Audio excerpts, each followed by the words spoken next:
process if you don't keep Hello your voice everyone, down. this is Is the ENJOU ability to and not get today we lost are some sort going of to talent? play Kinich story quest. So What let's a go. place. Do. Oh wait, where is it?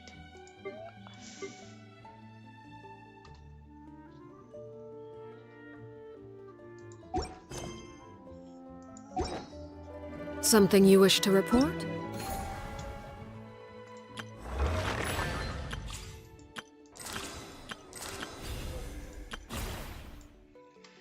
Okay, this isn't the actual story quest, but Tribal Chronicles. Let's go.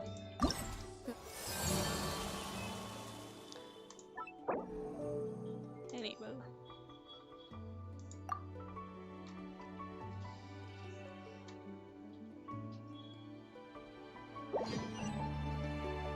Okay, go beneath the cliffs. Let's go.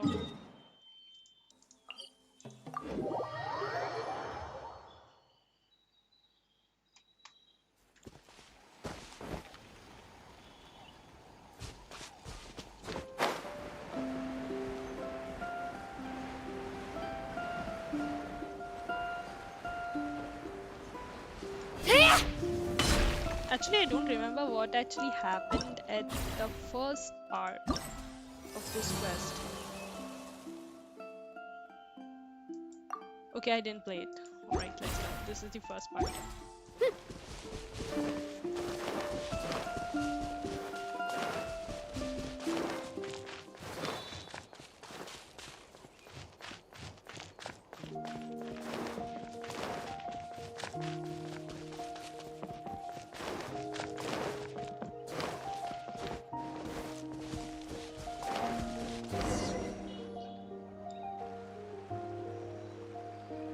Hi, I'm Huni. Are you here to help find the baby Saurians? Yes, we are. And I'm Toba. You must be the helpers that we've been waiting for. It's nice to meet you too, but we're just passing through. Oh, but Uncle Sanka said he was gonna send some of his friends over to help us. You sure he didn't mean you? I'm afraid we do not know anyone called Sanka. Yeah, sorry. Whatever this is about, it sounds like you've got the wrong end of the stick. Wrong end of the stick? There, kids, Paimon. Darn it! We've been tricked, Huni. I should have known that Glasses Guy was a con artist. Glasses guy. What are we supposed to do about the baby Saurians now? Time's running out. Baby Saurians. It's okay, Huni. Don't worry. Why don't you tell us what happened with these baby Saurians, huh? Always ready to help. There's been a lot of unrest in the tribe lately, and my dad's Saurian got injured. Her name's Nana, and she has 3 little babies. After what happened to Nana, her babies were so scared that they ran off and hid. I'm really worried about them, so I decided to go look for them.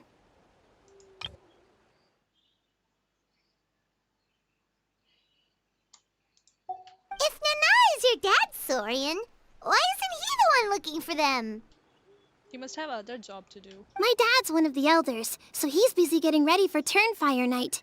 It's a really important ceremony, more important than this, anyway. I'm not supposed to be out here either, but I snuck out without telling him. I didn't think it would take very long, but then that guy we ran into made us tell him loads of stories, and it wasted so much time. Yeah, he was so selfish. It's all right. Don't let him get to you. We're here now and we'll help you because we care a lot, don't we, Traveler? We sure do. So, are the baby Saurians nearby? They should be. I already managed to find their tracks, and it seems like they're hiding on the cliff. Leave it to me, Paimon. And me. It shouldn't take long. Really? Wow! Thank you so much, Mr. Awesome. You gotta be careful out on the cliffs, though. They're really steep. Even grown-ups have trouble climbing them. Don't worry, we have Kachina. A mysterious visitor from Huitzulan. Gurney said the baby Saurians are on the cliff, so let's find a way up. Okay, that's a very steep cliff. Yes, this is for us.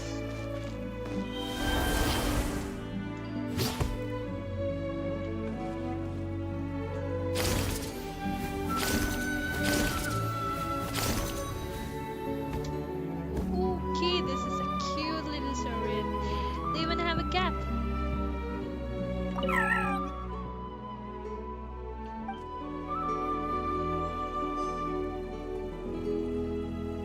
I believe the little Saurian is on this guy's back.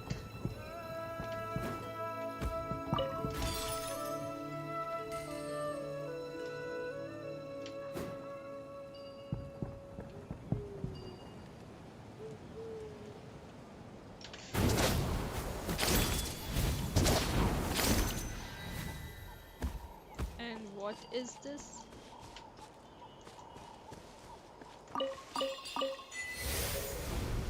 The call of war. Oh no, what just happened? Night trial? Trial of precision. During this trial, opponents will leap into the air and break the object. Huh? Wait a dang minute. Wait, what? Ready for launch! You can't hide! Sorry! I pushed myself too hard. How am I going to grapple this one?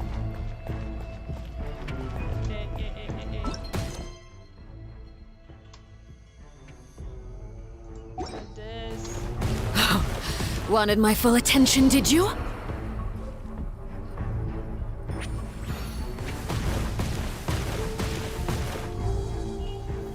Stabilize! Oh, where is my food? Even bedrock can be turned to We just dust. abandoned the challenge. I hope they don't remain dead.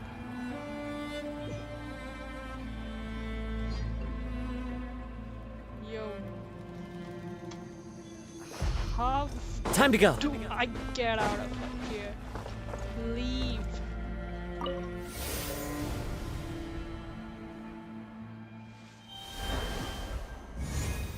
Alright, we're back, guys. Okay, so off to the next big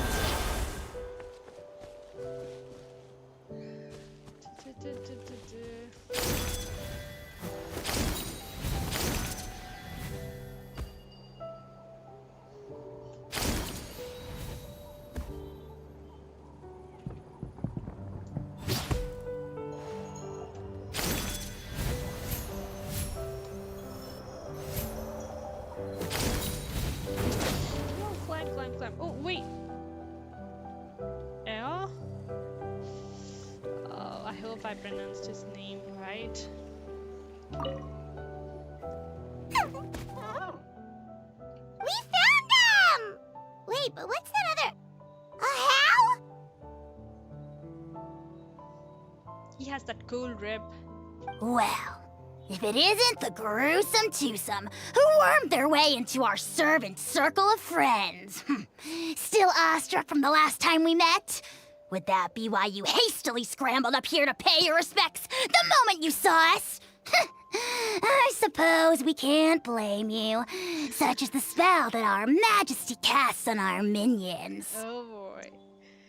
Gruesome twosome worm their way into our servant circle of friends. That's one way to describe the traveler and Paimon. Very well. You heathens leave us no choice. The almighty Dragon Lord, Kahula shall grant you the audience that you seek. Come, pucker up. You may now kiss our feet. Oh, look at this cute little. Wait, aren't you like Kinich's sidekick? What the heck are you going on about? You're somehow managing to be even more annoying than the last time we met. Paimon's got competition, but I have to say, Ahau has a lot louder and annoying tone than Paimon. Silence!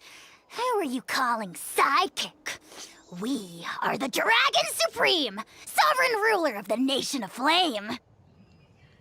I wonder how this aesthetic chameleon, a dragon, how this dragon became 3D pixelated. We shall have you know that last time, were it not for Kenich's earnest pleading on your behalf, you would have received not a single word of mercy. What were you going to do? Oh, Aha. come on. You talk big, but Kinich clearly has you under lock and key. Okay, the options are, oh, great sovereign, what brings you to this mountaintop? So, little munchkin, what you doing up here? Let's play along with him. That's more like it. If you must know, our humble servant begged us to investigate an abyss incident near Hoytzetland, and we chose to grant his request. Abyss incident? See this little lizard? Its mother, a medium-sized lizard, came under the influence of abyssal power. In her confusion, she attacked my servant's tribe, then assailed her own offspring. Oh no. Yikes. So how is she doing now? She was but a lowly bug fighting against the power of the abyss. Naturally, she has departed for the Night Kingdom. That's sad. Such a fragile creature. Apparently, she ended her struggle by leaping from a cliff. Okay, that's...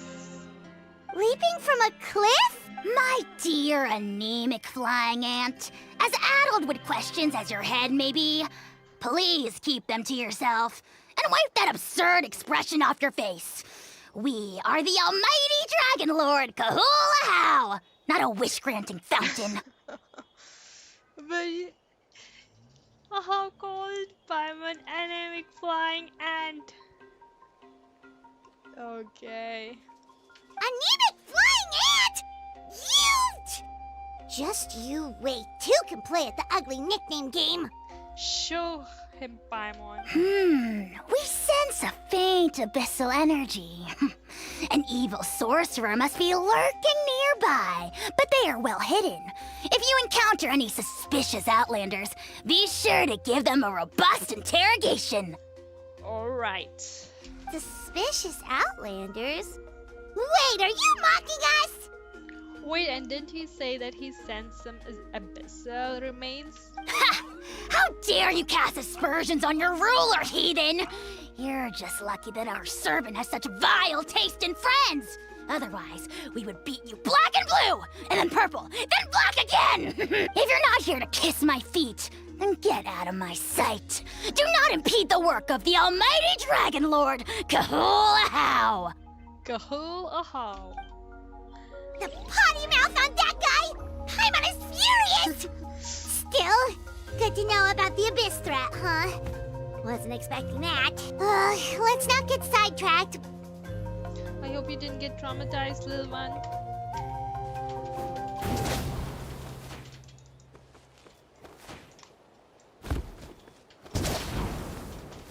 Oh, a little more, a little more. No. Well.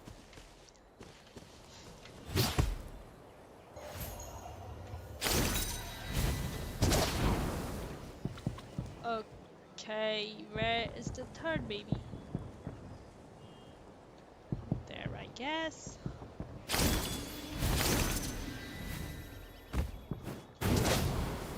I still need to get used to keyboard and mouse.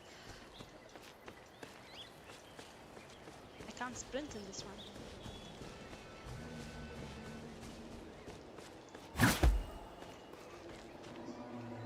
Wait, this was some flower. Wait, we are getting distracted.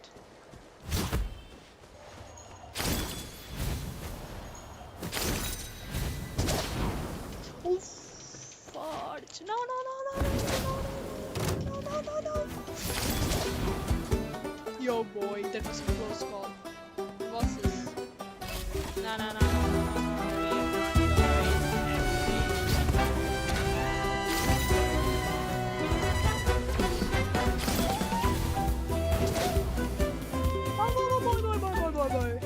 Oh wait, we are alive. Boy, that was... Oh, we are back to square one.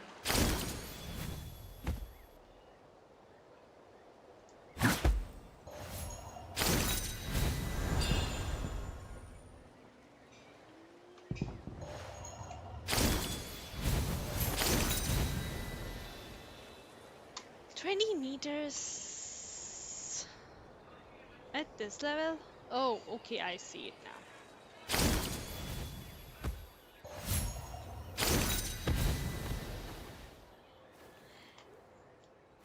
Look at his hat. Cute little boggy. The Mountain King? Okay, let's go back.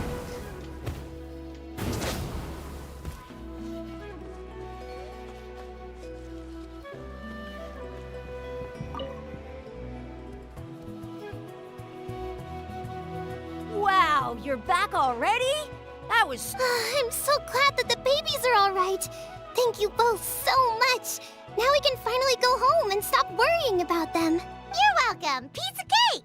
You're not from Natlan, right? Because your clothes look different than ours. Hey, you must be tired after all that climbing. You should come take a rest at my house. Yeah, please come. I promise you'll get a big Scions of the Canopy welcome. We love having guests, and you're really nice people. Not like Glasses Guy. I wonder who this glasses guy is. By the sound of it, Glasses Guy wasn't from Natlan either, right? Uh-huh. Well, his clothes sure weren't. You know what? Now that I think about it, there was something really fishy about him. Really? Maybe he was the suspicious outlander that Ahau mentioned. Oh wait, I guess that's ENJOU.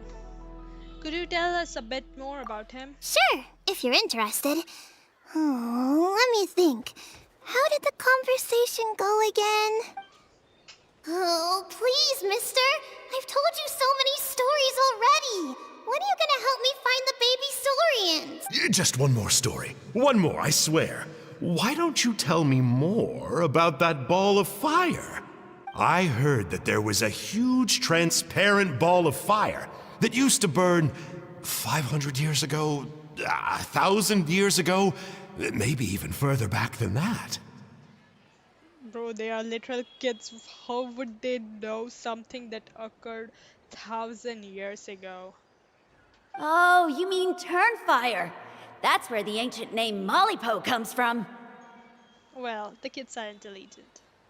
Oh, wow. So it was the origin of an ancient name. That's impressive. Uh-huh.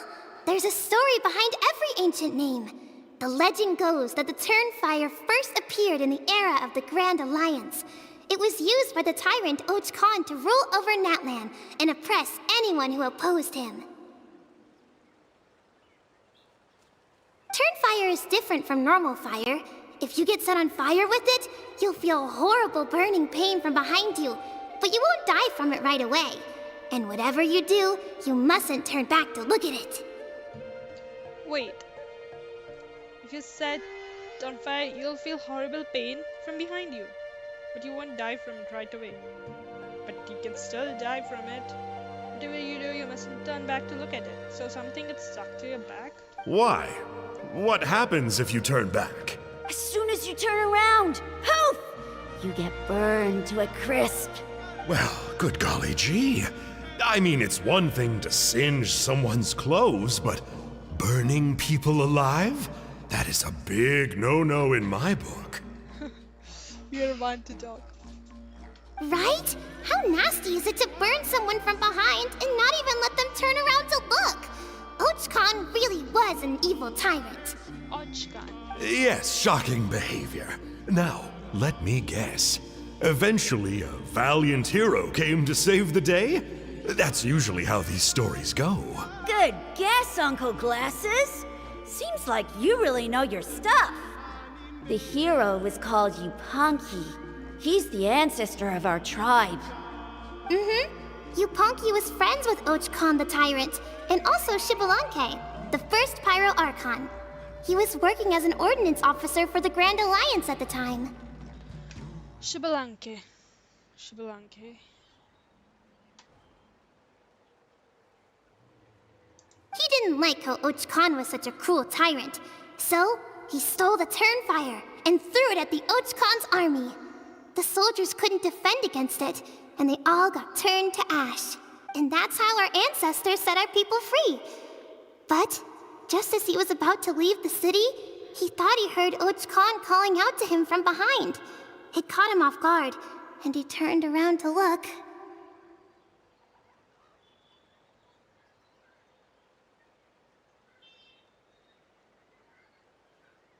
But Ochkon wasn't there. All he saw was a city burned black, an army in ruins, and giant flames reaching up into the sky. A split second later, the flames he saw burst out from inside his eyes and swallowed him up. Oh, wait. So, the hero was called Yupank. Wait. Good guess, Uncle Glasses. Seems like you really know your stuff. The hero was called Yupanqi. He's the ancestor of our tribe. Yupanqi was the ancestor of their tribe. He was friends with Urchkan until Shablanke. And then he was working as the ordnance officer for the Grand Alliance. He didn't like that's why he stole the fire and threw away the army. The army got crisped.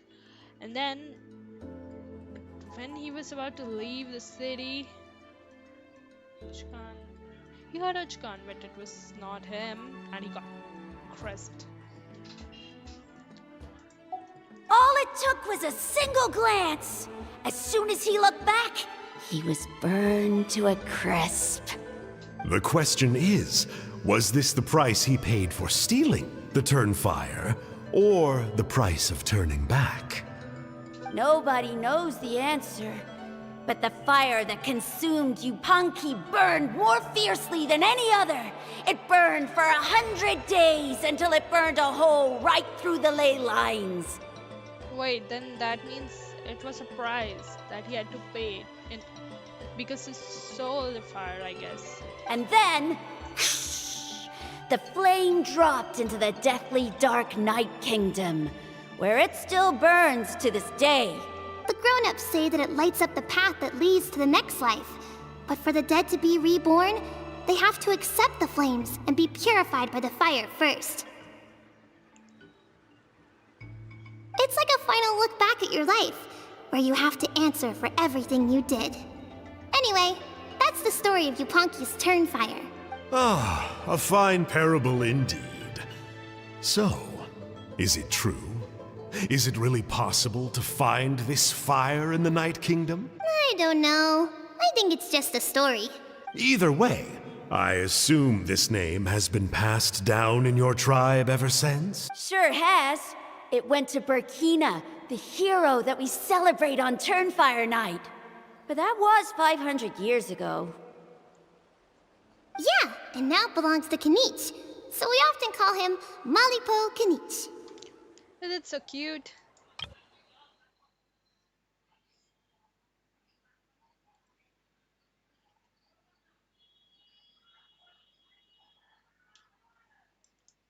Yeah, and now it belongs to Kinich.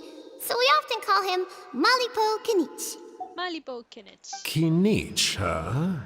All right, Uncle Glasses, that's enough story. I would, but doesn't the legend of the Turnfire teach us not to look back? Let's not go dredging up the past. Tell me more about this Kinich guy. One more story, I swear. Starting now. No? Careful, Toba. You look dangerously close to cursing me out right now. Tut tut. We can't have that. Cursing is for grown-ups only. Uncle, you'd better not be trying to trick us, or the Turnfire will get you when you die.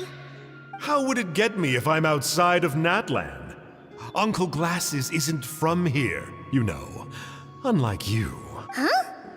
Wait. Is that? The Traveler. All right, kiddos. I'm a man of my word. 2 of my friends are on their way here, and, yeah, they'll help you out on my behalf. Such confidence. Work them like dogs, okay? That's what they're here for. Don't go easy on them just for my sake. Really? We met at the foot of this cliff, so beneath the peaks, let's go with Sanka. Seriously? If you don't believe me, turn around and see for yourselves. They're right behind you. Huh? Where? Oh, wait! Uncle Sanka, where did you go? He ditched the poor kids and let them go.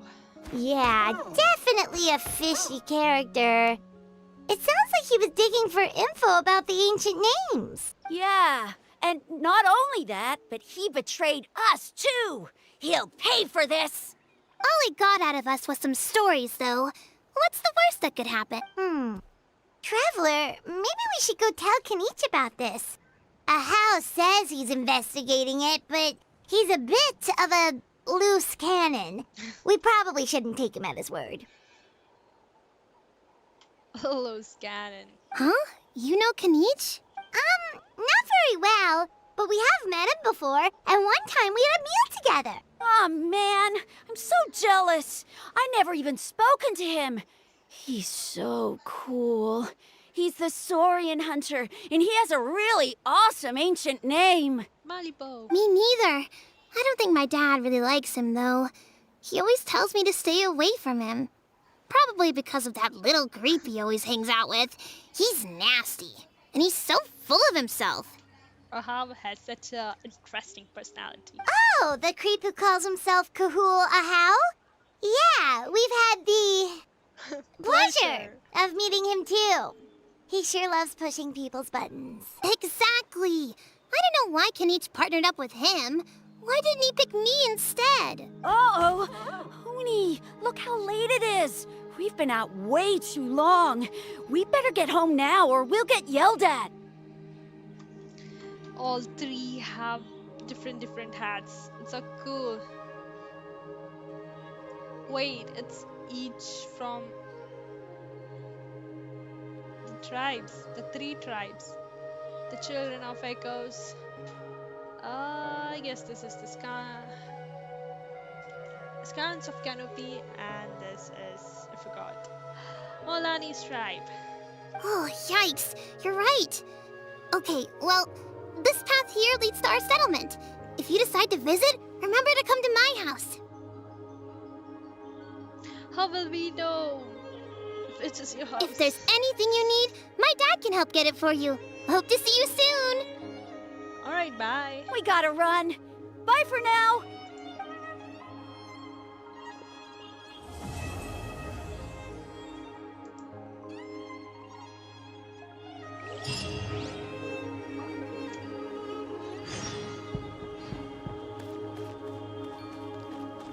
Trinidad's home. Let's go.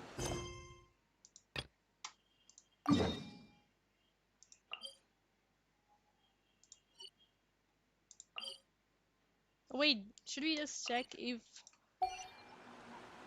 the glasses guy is here? I don't think so.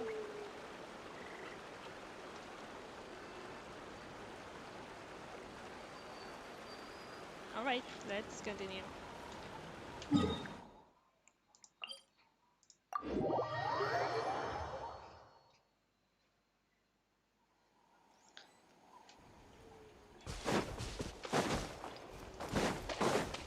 Looking at level 100 enemies is such a change of environment.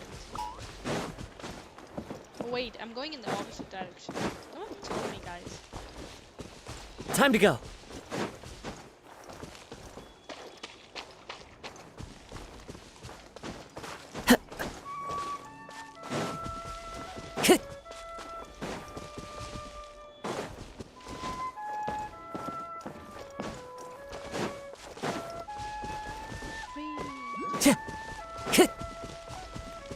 Oh wait, all my teammates are dead.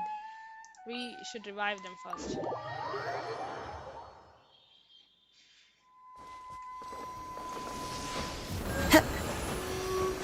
All that running was a waste, is it?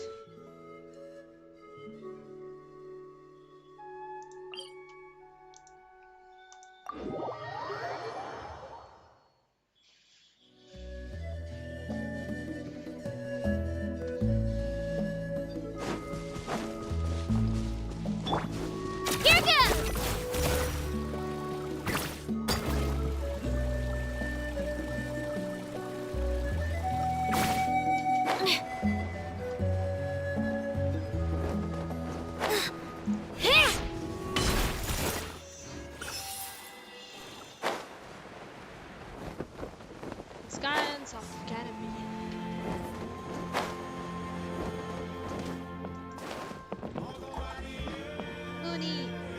Dad. He has Dad in his name. Huni, what were you thinking, going out by yourself? Don't you know how dangerous it is? It's okay. Toba helped me. And we met some kind strangers who helped us. And Saying you met some kind strangers only worries them even more. Kind strangers? What made you so sure they were so kind, huh? Oh, I suppose they had kind stranger written on their foreheads? yeah, actually, they did. In big, bold letters. Don't talk back to me. The Mountain King problem still hasn't been solved. What would I do if I lost you too? No dinner for you tonight. That's too harsh. They were good people, Dad. Dinner or no dinner. Hello again, Huni. It's Miss Paimon and Miss Traveler. Dad, it's them. They're the ones who helped me. And I promised we'd take care of them if they came to visit. Oh, so you're the kind strangers. Well, I'm Trinidad. Apparently, you helped my daughter today, so if there's anything you need, just ask. As an elder of the Scions of the Canopy, I've got some influence around here.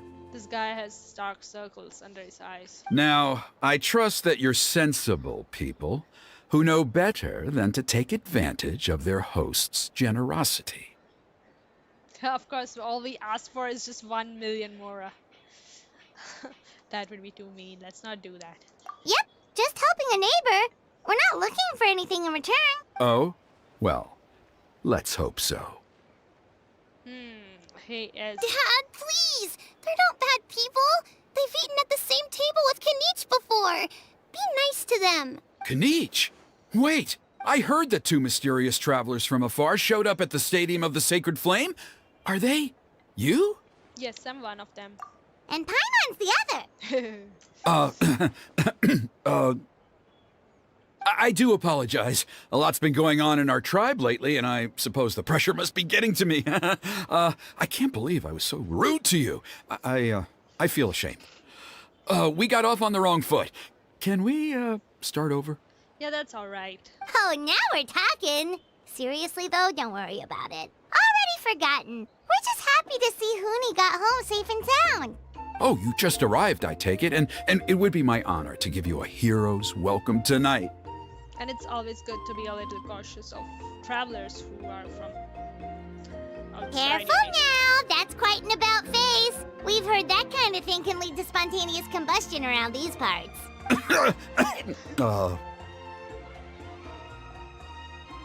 Save the VIP treatment. If you need a favor, let's talk. My dear traveler, you are very perceptive indeed. Go inside now, Huni. Dad's got some important business to discuss. Okay. Look after Miss Traveler and Miss Paimon. They're very special guests.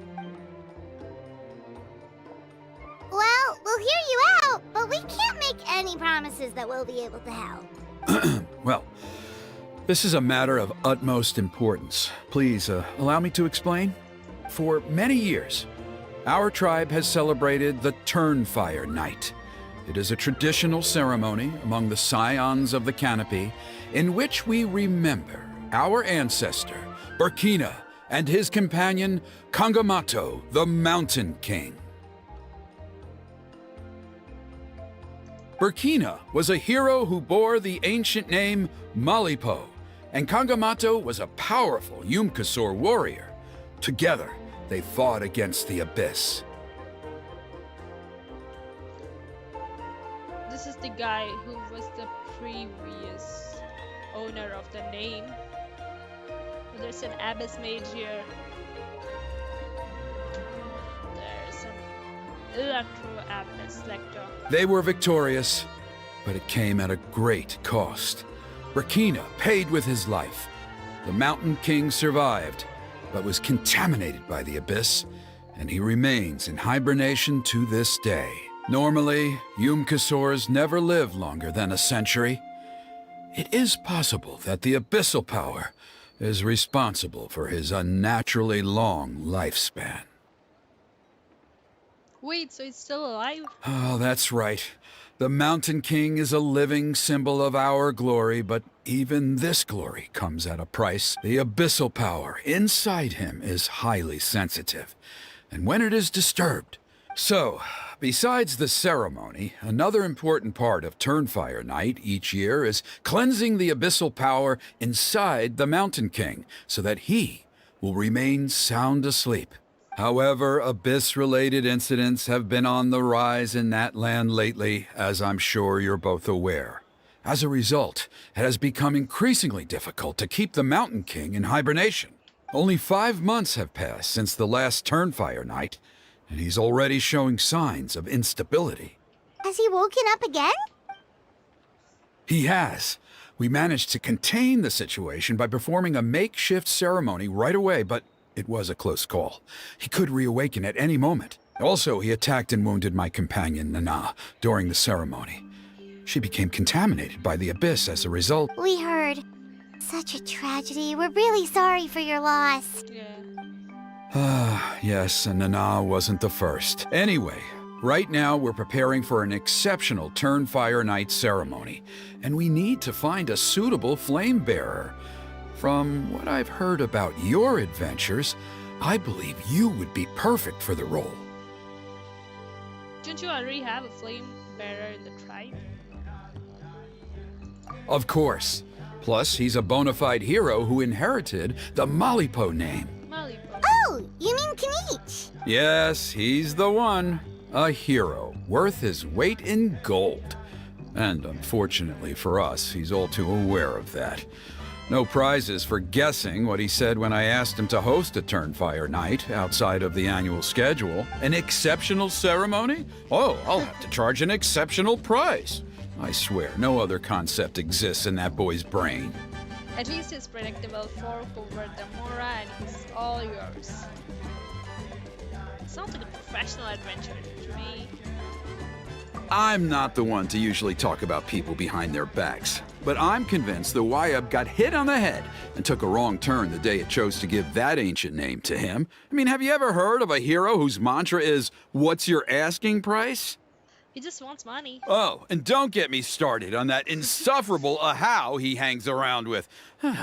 Thinks he's God's gift to mankind. Pompous fool. Yeah, Paimon has to agree on that last part. Anyway, the fact is, the ceremony can just as easily be done without him as long as we can find someone else. And besides, you two seem like much better candidates. So, what do you think? Just tell me what I need to do next. What's in it for me? Why don't I talk to Trice and send to the Kinich for you? No, but what's in it for me? Well, you'll gain the respect and friendship of the Scions of the Canopy. Something no amount of Mora can buy. Sounds good. It's legal. Wonderful! I can't thank you enough. Huni was right about you. You have kindness in your hearts. Come with me to the other side of the mountain. I'll bring you up to speed on each step of the ceremony. As experienced warriors, I'm sure you'll pick it up in no time. I guess this, yeah, this and I think Act 2. Meanwhile, in a hidden cave. Wow. Achoo! Curses! Who dares insult the great Kahula behind his back? Many. Oh, great Kahul Ahau, bless you. Shut your filthy mouth, worm of the abyss! Your putrid words defile the air we breathe. You make the almighty Dragon Lord, Kahula sick to the stomach! Speaking as a member of the Abyss Order, that's music to my ears. Exactly the kind of reaction we're going for. But on a personal level, I gotta say, it's pretty hurtful. You're so honest. Ugh, never have we heard such brazen blustering from someone who is inches from death! Up yours, Four Eyes! We spit in your face! Okay, well, that I am at a loss to explain. How do I manage to stay so chirpy and cheerful? I can only guess it's some kind of powerful magic. But I digress. Mr. Kinich, I admit it, you, sir, are a legendary hunter. Still, the only reason you caught me is that I was reluctant to run away.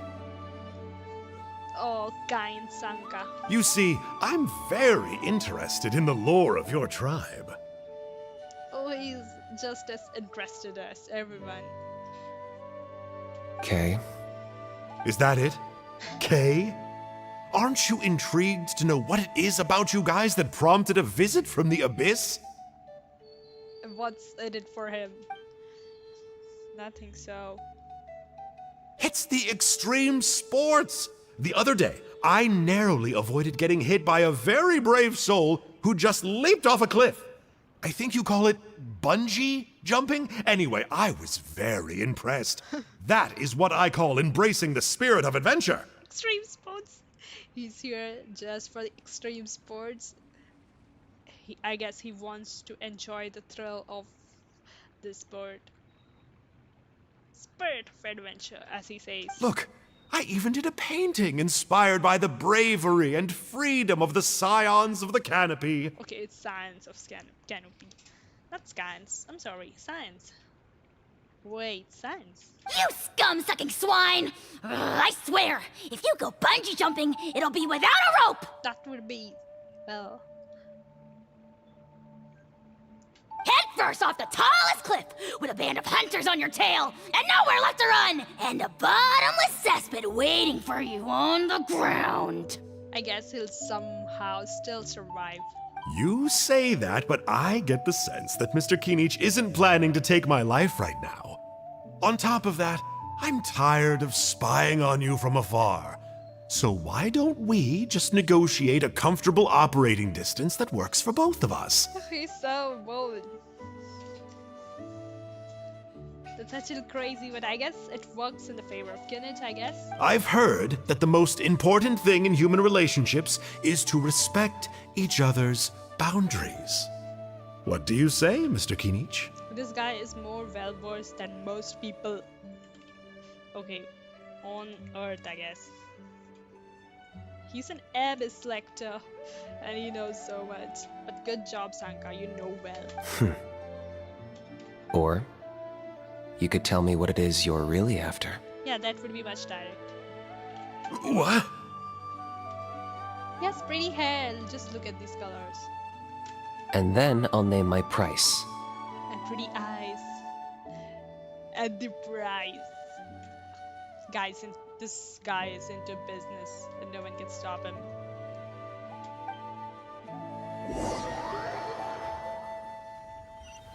I wonder what the business deal will be.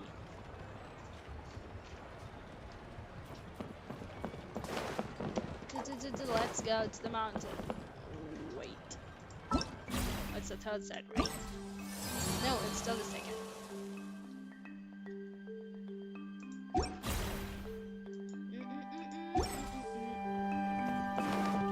Let's go to the mountain.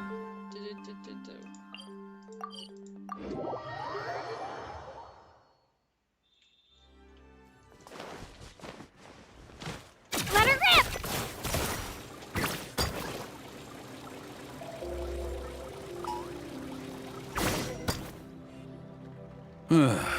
The abyss contamination is back. No surprises there. See those torches over there?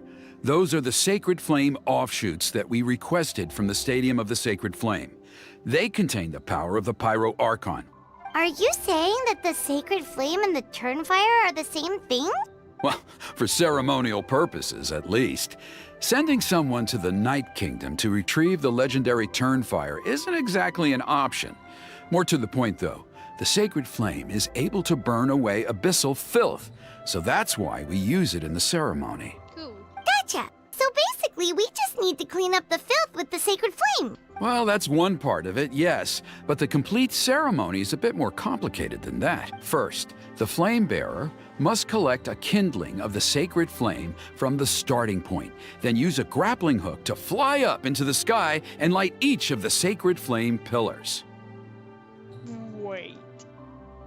We need to use a grappling hook. Then, they must go down into the canyon, all the way into the cave where the Mountain King slumbers, lighting braziers and the final altar along the way.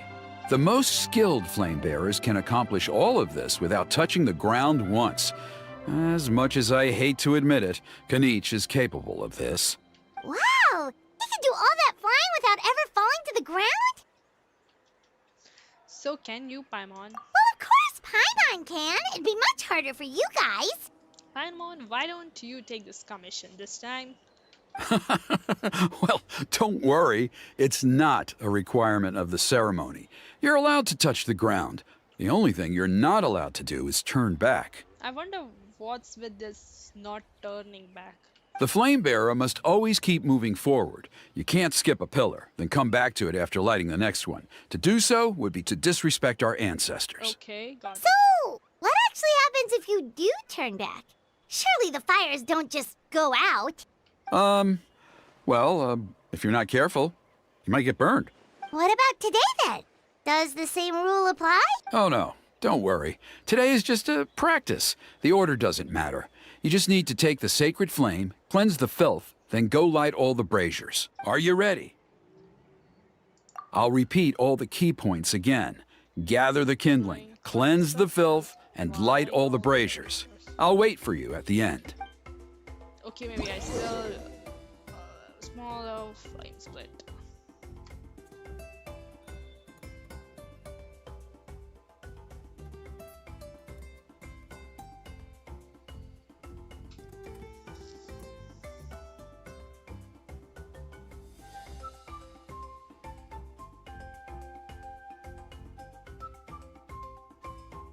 Okay, we need to throw this and spread all the abyss power.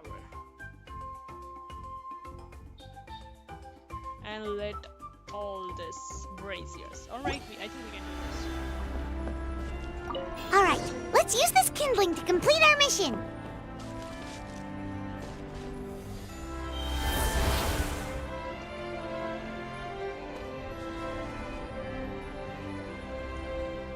Okay. There's abyssal filth over there. Let's burn it away with the sacred flame. Wait, I keep forgetting this. Oh.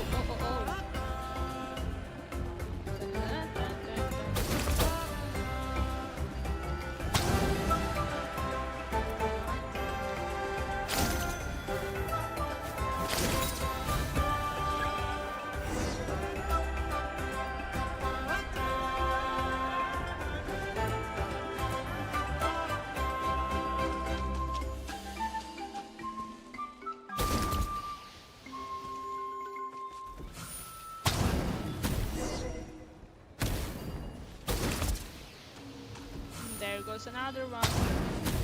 Boom, boom.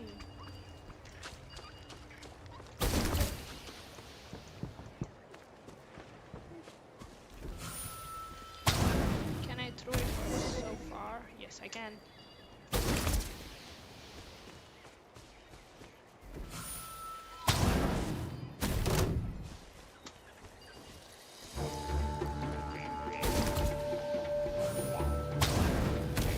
Oh wait, they teleported.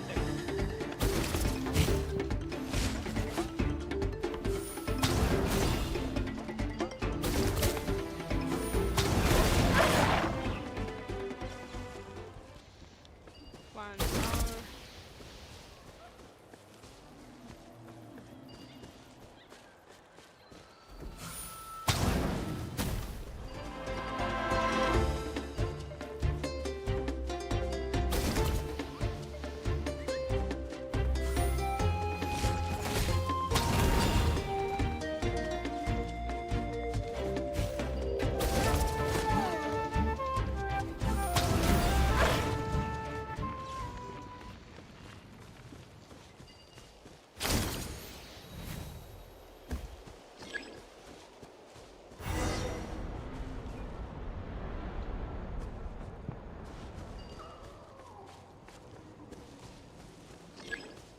That should be all the braziers. Let's regroup with Trinidad.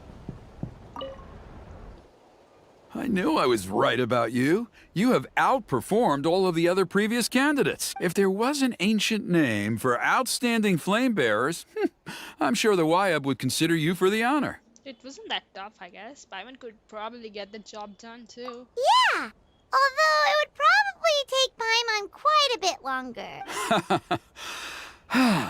All right, now there's still a... Oh, you mean they've still got to sign off on it? Some of them are still hoping we can come to an agreement with Kinich, but that's only because they haven't seen you in action. Still, I'm the one responsible for securing a flame bearer, and my recommendation is you.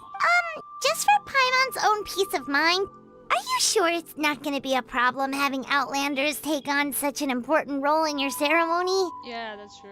See that place over there? There was a time, long before the age of Burkina and the Mountain King, when we, Scions of the Canopy, called that our home. After a period of upheaval, our ancestors were forced to move away. Now, it has become a place where our youths go to develop courage and kindle a spirit of adventure. If we fail to keep the threat posed by the Mountain King at bay, it might not be long before we have to move again and find a new home. Okay, that sounds pretty serious. So, to answer your question, I think everyone will agree that you are the... Fair enough.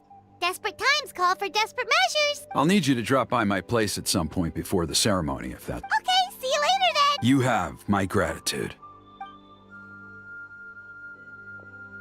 We've helped out with a lot of other local festivals before, but this one feels a little different. Anyway, let's take a break before heading back to Trinidad's place. Oh, we see Kinich over here. Maybe he's sad that his job got stolen. Or maybe not.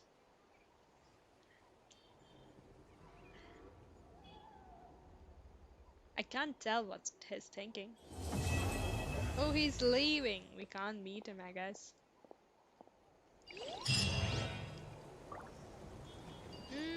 Where was it? Somewhere over here, let's see.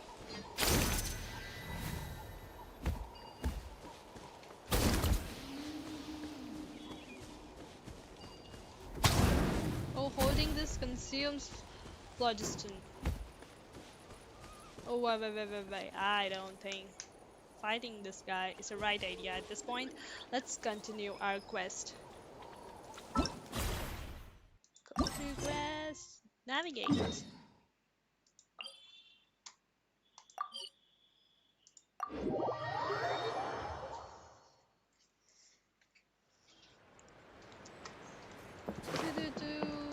we are. Oh, Kinich, we found you. Traveler? Paimon?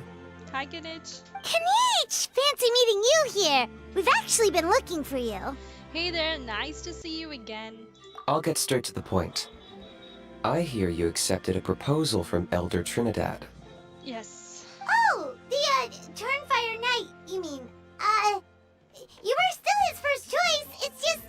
Oh, jeez. It's not what it looks like, promise. Chill, it's cool. I only mention it because there's something you should know. And I suspect Elder Trinidad hasn't been completely forthcoming with you. His true intention is to resolve the Mountain King problem once and for all. Oh, that sounds bad. But the way he says chill, it's cool, it was so cool. Let's hear it again. Chill, it's cool. Chill, it's cool. Chill, it's cool. I only mention it because there's something... Once and for all? You mean this'll be the last Turnfire Knight ever? That's right.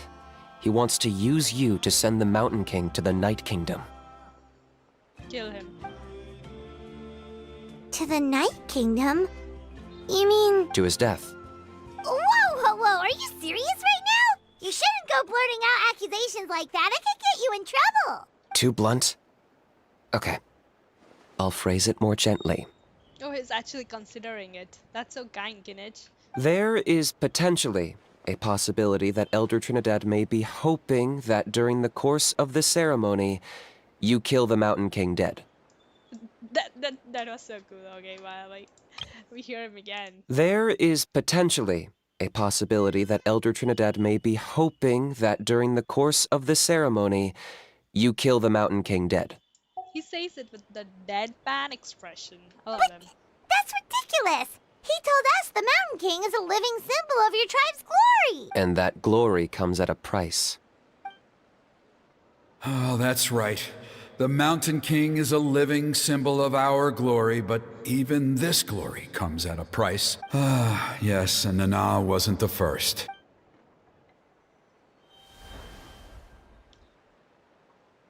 Is it because of his companion, Nana? Mm-hmm. She likely won't be the last to lose her life either. Still, is killing the Mountain King really the only way? It seems so extreme! And how does he plan to kill him? The Mountain King is a unique case when it comes to abyssal contamination. It's eaten away at him for so long that it has consumed him entirely, and the damage is irreversible. That evil power has both driven him insane and kept him alive over the centuries. So, to look at it one way, once it's completely purged from his body, the Mountain King will finally be able to rest in peace. In past ceremonies, we've only purged around half of the abyssal power. This was to strike a balance, to keep him alive, but also keep him asleep. Okay, I don't know if this is worse or good. Trinidad didn't say anything about how much power he wanted us to purge, but he did say there were some more details to go over before the ceremony. I like his design. His jacket especially. And the headband? Then it sounds like you'll know for sure soon enough. I wonder. If he really asks us to kill the Mountain King, what should we do? I think we're a little out of our depth here. Is it too late for us to back out? I know this must come as quite a shock, so I suggest you act like you didn't hear anything for now. But would you have time to visit the chief after your meeting with Elder Trinidad? I'd like to make a deal with you. Oh, he's gonna make a deal with us. What kind of deal? One that comes at a very reasonable price. I'm sure you have plenty of other questions, but we can talk more later. Okay, we'll be there. Good. See you soon. Alright, buddy, we'll be there soon. Kinich steal.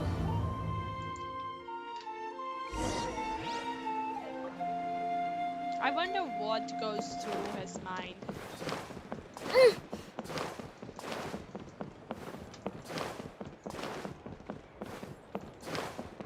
Okay, where is the elder?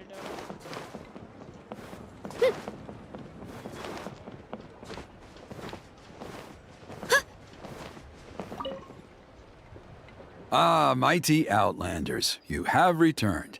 Did you have a good rest? It was, pretty good, yeah. Glad to hear it.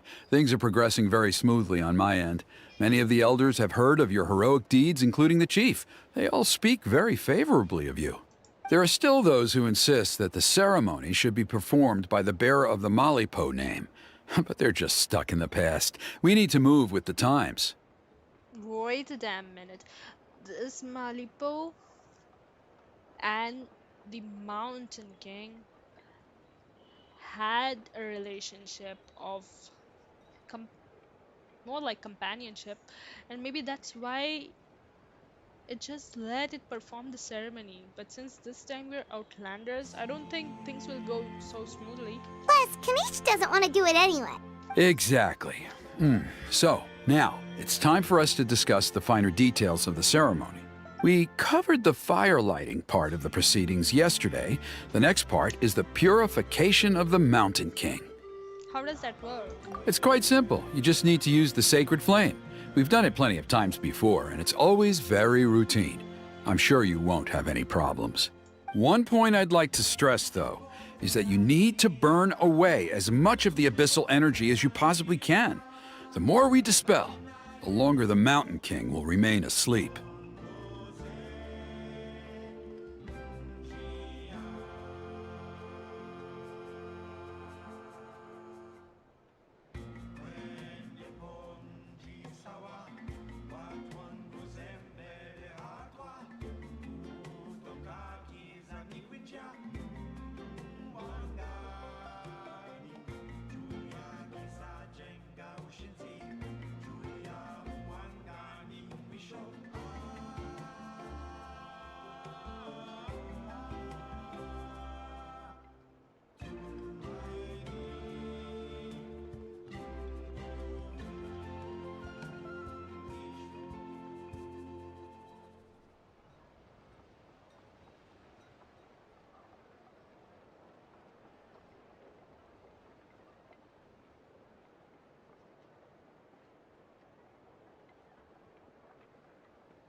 Asleep, huh?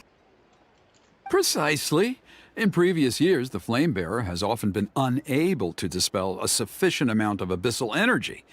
That's the only reason why we have to perform the ceremony on a regular basis. But I understand that you have a lot of experience fighting against the Abyss, and you seemed to wield the sacred flame quite effortlessly yesterday. With your help, I'm optimistic this time we can dispel all the remaining abyssal energy from the Mountain King's body, freeing us from this ever-looming threat for many years to come. Traveler? Got it. Anything else we need to know? So this doesn't faze you at all, huh? You clearly have a lot of confidence in yourself. If that's all you really need to know, the ceremony's in 3 days. I'll come and fetch you when we're ready. In the meantime, feel free to take a look around our settlement. It would mean a lot to the elders if you got to know some of our people. And if you wouldn't mind helping them out with a few errands here and there, that would be even better. So now we have extra errands to run?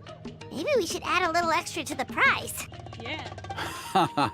Just a humble suggestion, that's all. It will help you gain the respect of our people, and as a mighty hero, I truly believe that's what you deserve.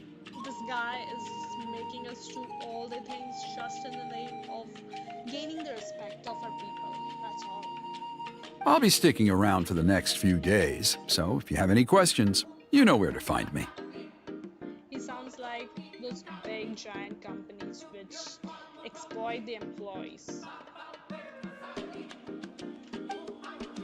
Seems like Kinich was right. We should go meet up with him right away.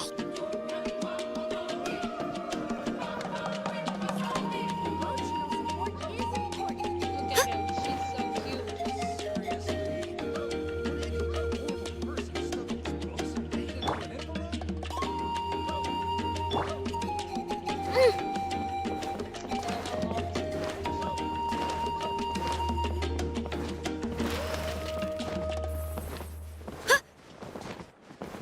Chief.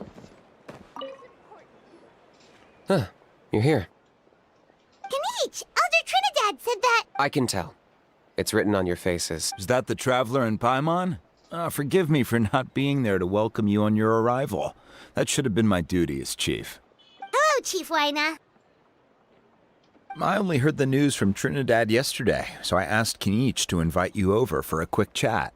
It's a pleasure. He has a nice hairstyle, by the way. I believe Kinich has already filled you in, so I'll get straight to the point. Firstly, I fully endorse your appointment as flame bearers for the upcoming Turnfire Night. However, I would like to request that you take steps to ensure the Mountain King's safety. And how do we do that? Every child of our tribe grows up hearing the tales of our heroes.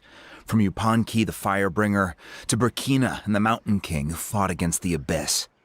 This is our history and our heritage, the source of our pride and the center of our faith. To kill the Mountain King would be to destroy our spirit. I would never be able to face our ancestors in the Night Kingdom. Nana's death was a great tragedy, and I do not blame Trinidad for the actions he has taken. Nevertheless, I cannot allow any harm to come to the Mountain King. The very roots of our identity are at stake. Yeah, that makes sense. My honored guests, please give this matter your serious consideration. Is there no solution that would satisfy both sides? Perhaps there is, but despite all our attempts to contain the situation over the years, we've not found it. Right now, I should like to hear where you stand on this matter. Okay, the choices are I'm inclined to honor your request, I'm inclined to honor my agreement with Trinidad. I need some time to mull this over, and Paimon, let's sneak off to some other tribe tonight. I need some time to mull this over. I understand. There are still 3 days left before the ceremony. I hope they will bring you clarity. So, Kinich, earlier you were saying that... Let's walk and talk. I'll show you around the tribe. That works too. Paimon needs to get some air after this.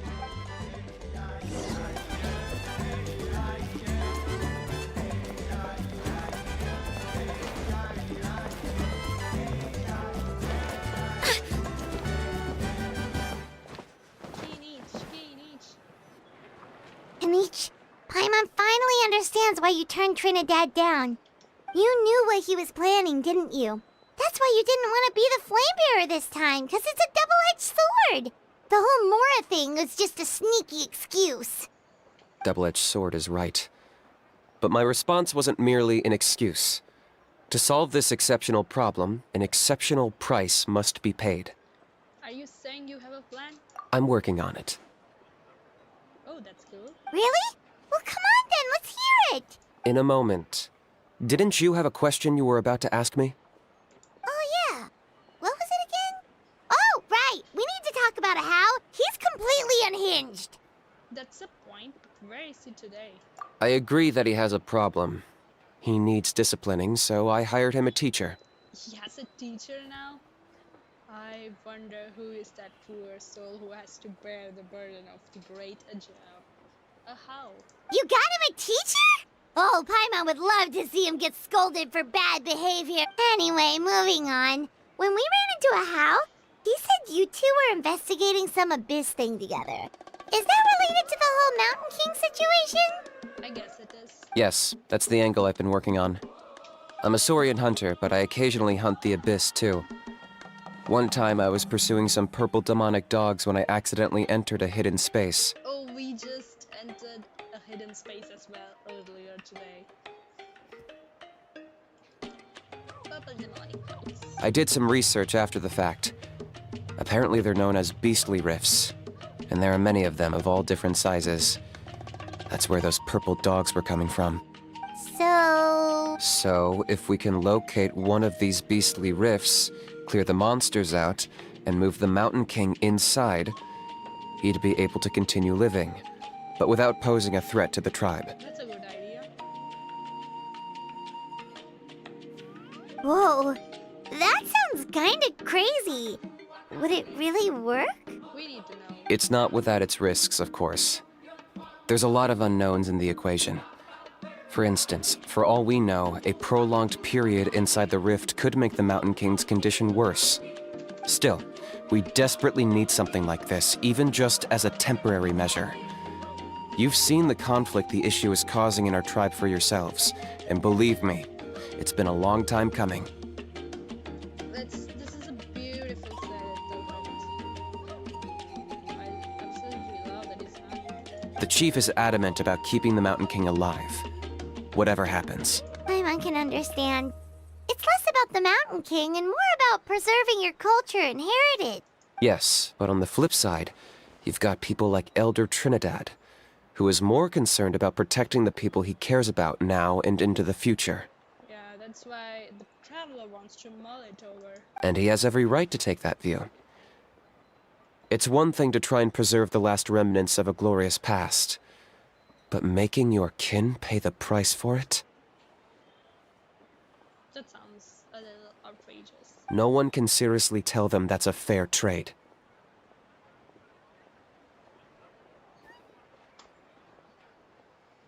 Just look at him.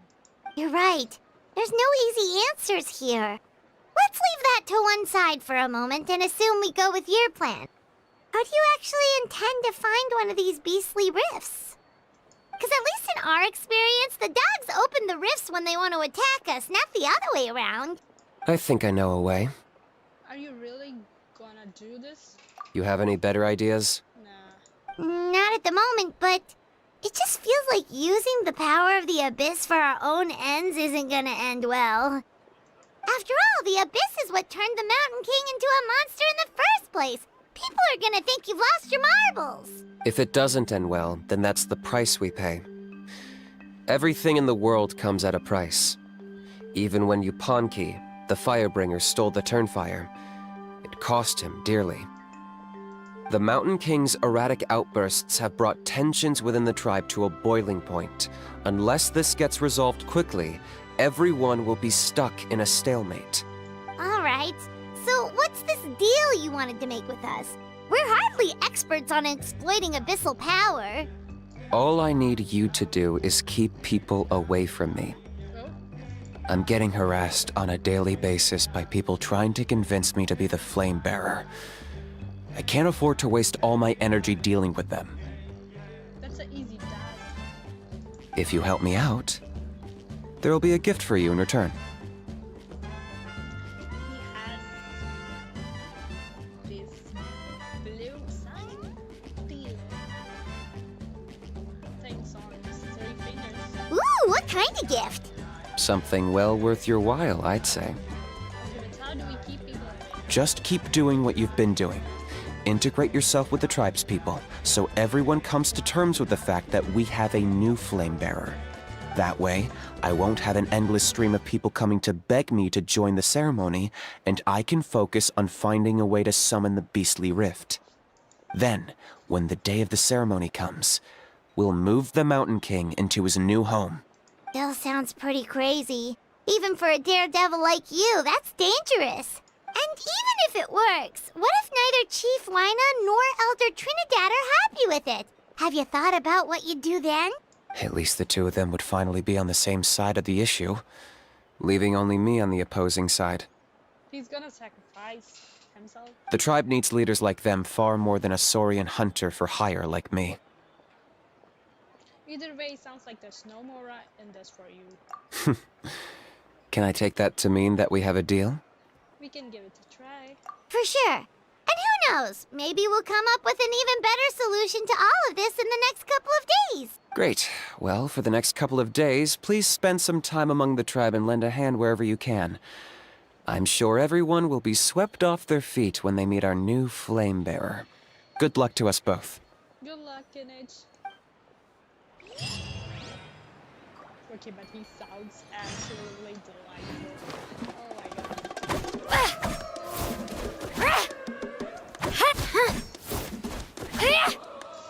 I want to do something, but I don't have primers.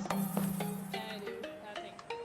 Alright, let's make him walk around the tribe the next day.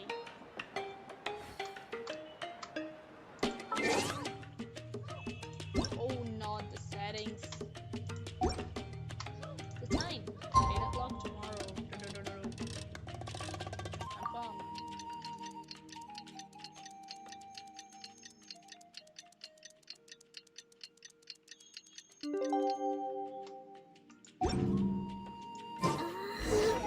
Okay, task for the day. Meet the tribespeople and take some heat off of Kinich's back. Sorry, I'm not gonna take you in. Right, let's go.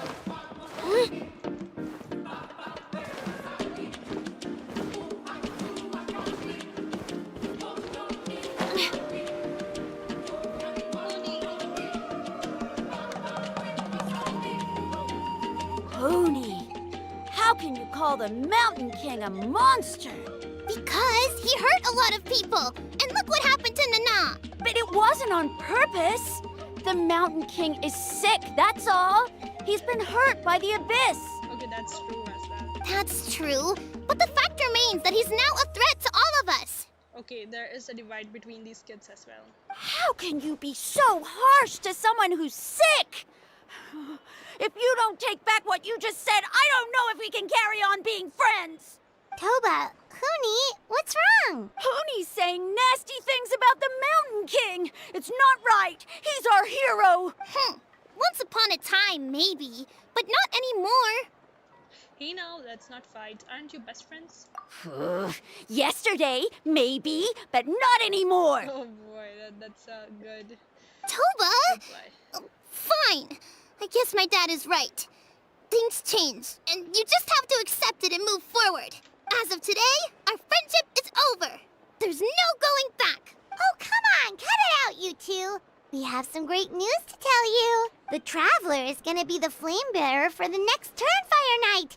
She's gonna do a beautiful ceremony and cure the Mountain King's illness for good. What? That's right. Really? Of course, I'm an expert at the stuff.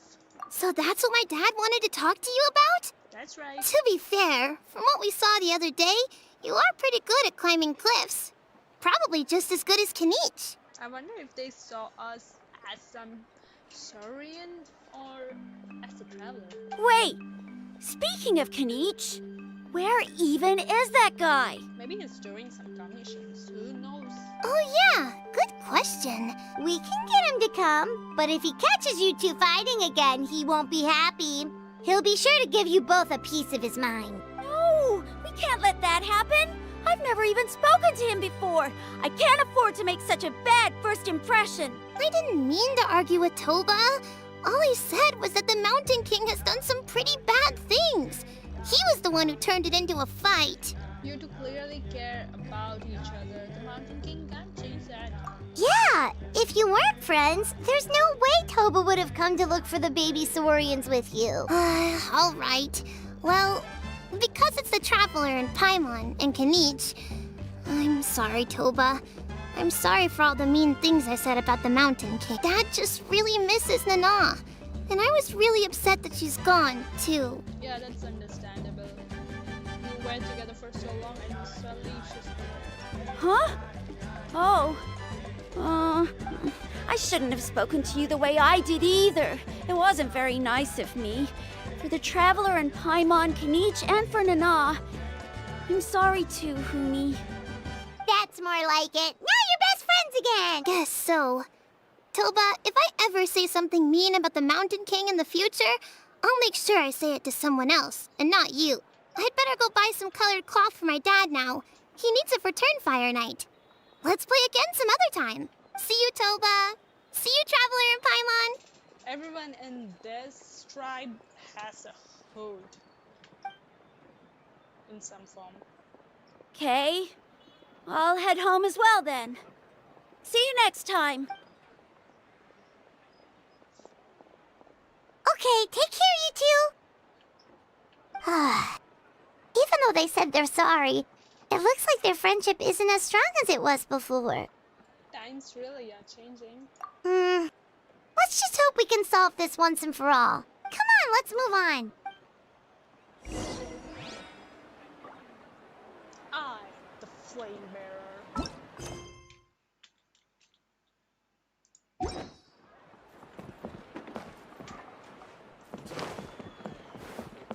Huh?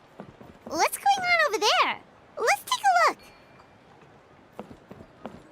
They're dancing around the flame.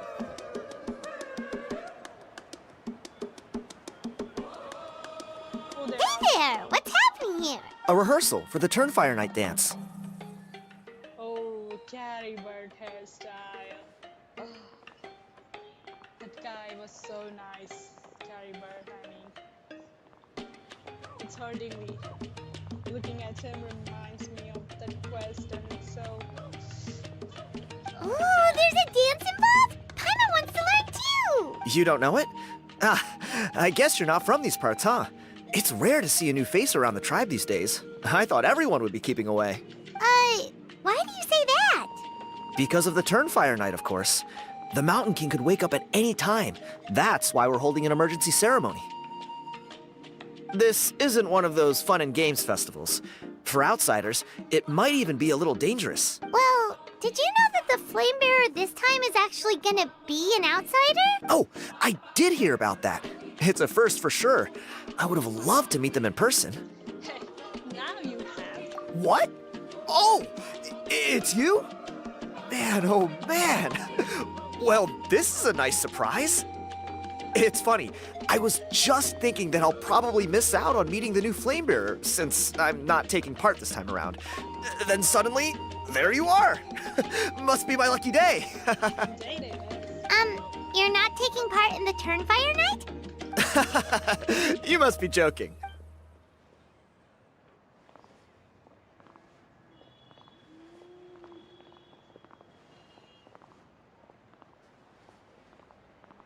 Not bad, right? Yeah, I'm considered one of the better-looking guys who dances beneath the pillars of the sacred flame. Been doing it a few years. Always gets the ladies out to watch. Oh, rizzing, huh? Oh, very impressive. So why'd you quit? Well, I feel like the whole Mountain King situation is getting more and more precarious. It's just not safe here anymore. One of our elders' Saurian companions even lost her life not long ago. The question is, what are we going to do about this in the long term? But our leaders don't have any answers for us. They're probably too busy fighting about it amongst themselves. The way things are going, it's only a matter of time before it gets violent. So I figured, you know what? Now's as good a time as any to get away for a little while. Go do some exploring. That's nice, but he does know that he has that look. He looks pretty, I must admit. You look a little disappointed. Disappointed? Nah. It's a great opportunity to go see the world. As every male scion of the canopy knows, wherever you are and wherever you go, the only way is forwards. We take pride in that. I won't forget my roots.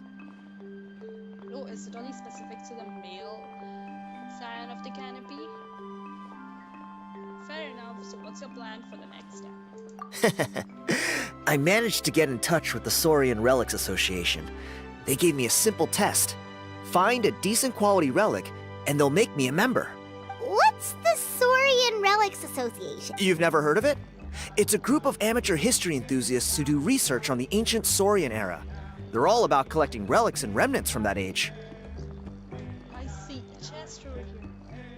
Let's... Speaking of which, the guy who was Flamebearer before you, I've heard that his Saurian buddy comes from that time. Wait. What time? Ancient? Era, okay. A how? A how's a relic from an ancient Saurian civilization? Oh, yeah, him. So you know those two already, huh? Yeah. Then, do you know how they met? It was deep inside some mysterious ruin, and they signed a contract there. The association folks say that the kind of contract usually comes with a huge hidden cost. Really? That sounds ominous. Who knows? But if it's true, Kinich can probably handle it. He knows what he's doing with weighing up contracts and costs and stuff. I doubt he'd make a contract that doesn't benefit him. Strangely enough, I actually happened upon a strange mural a while back, and it looked to me like it was depicting a Saurian and a human involved in some kind of Saurian-era contract ritual. Oh, does that count as a relic then? You bet it does. I was all ready to go take a picture of it and use it as my entry ticket to the association. But after all the abyssal activity recently, I heard that area's been overrun by monsters. The best laid plans, huh? I'll just have to wait and see if things improve. Or... you look like you know your way around a fight. I don't suppose there's any chance you'd be able to help? As someone fine looking as you, and you did say the ladies actually. Look at you, let's go. If all you need to get is a picture, that should be pretty achievable, right? The Traveler deals with monsters all the time. It's a piece of cake. Accompany you tonight, my dear princess. Oh, you're so great. Wait, you're seriously gonna help me out? Yes. Come on, it's no big deal.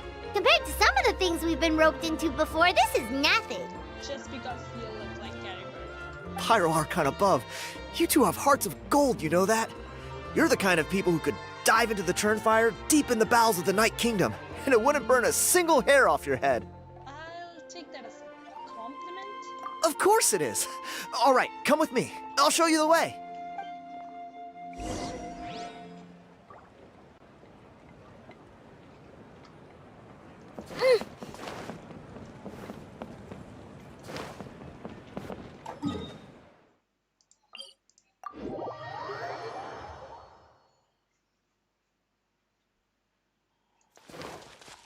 Shockwave!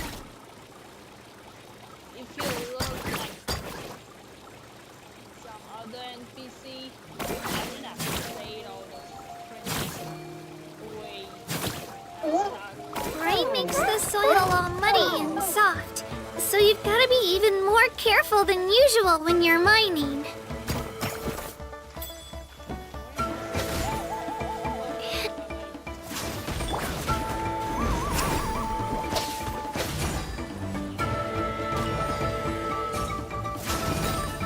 Gather!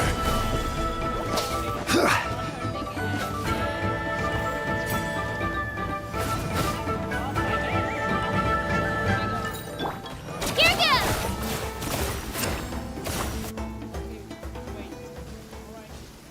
There it is. It's inside these ruins. As you can see, the place is crawling with monsters. Alrighty then. Stay back and take cover, Tiago. This could get dangerous. We'll take care of him. Great minds think alike. I'm not about to cramp your style.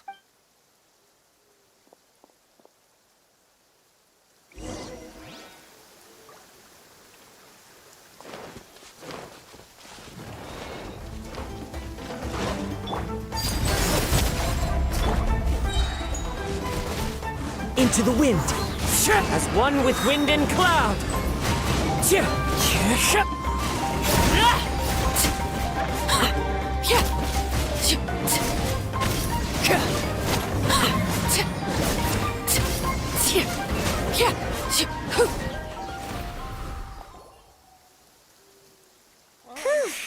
That should be the last of them. It's a good thing Tiago had the sense to stay in his hiding place, or things could have gotten really hairy for him. Indeed. Hey, look! That's gotta be it, right? Definitely looks like a mural. This looks like... yeah, Mukasar. It's a little on the small side. True. Now that you mention it, most ancient murals take up a whole huge wall. This looks more like someone with a paintbrush got bored and started doodling. It does match the story he told us, though. There's a Saurian and a human. So, is that supposed to be what an ancient contract ritual looked like? Whatever. We're not here to decipher it. Just photograph it. We need to take a photo, don't we?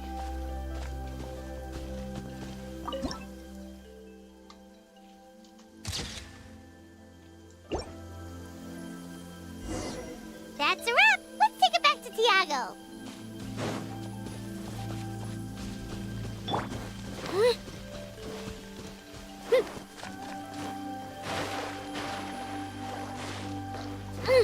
Better grip. You've been robbed? Oh, Ponche. And I thought my luck was bad. Oh, I put blood, sweat, and tears into that, and now I've got nothing to show for it. Some gap-toothed goon stole it from me.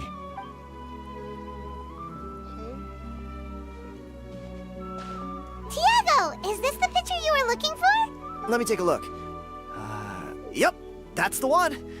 Pyro Archon above, you two are superhumans. Hey, Ponche, come and say hi to these guys.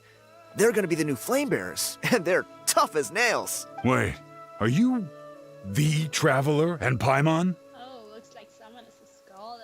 Huh? You already know each other?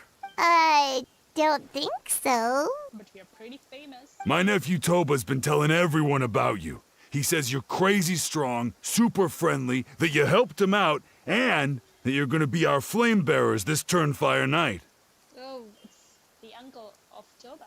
Oh, so you're Toba's uncle. Sounds like we managed to make a bit of a name for ourselves. Toba's not wrong, my friend.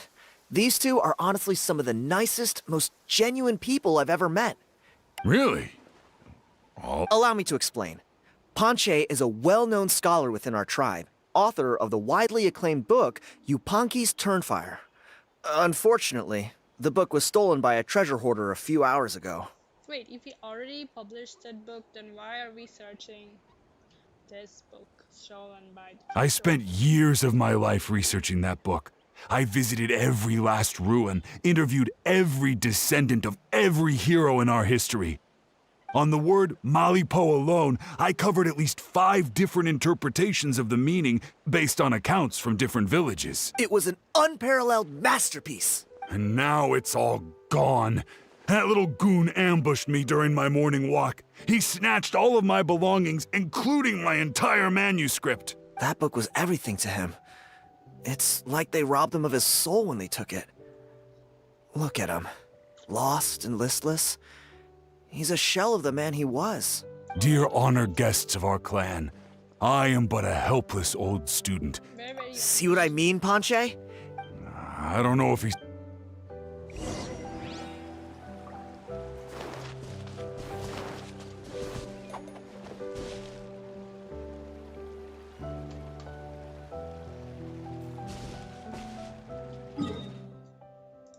That's pretty far. Let's go.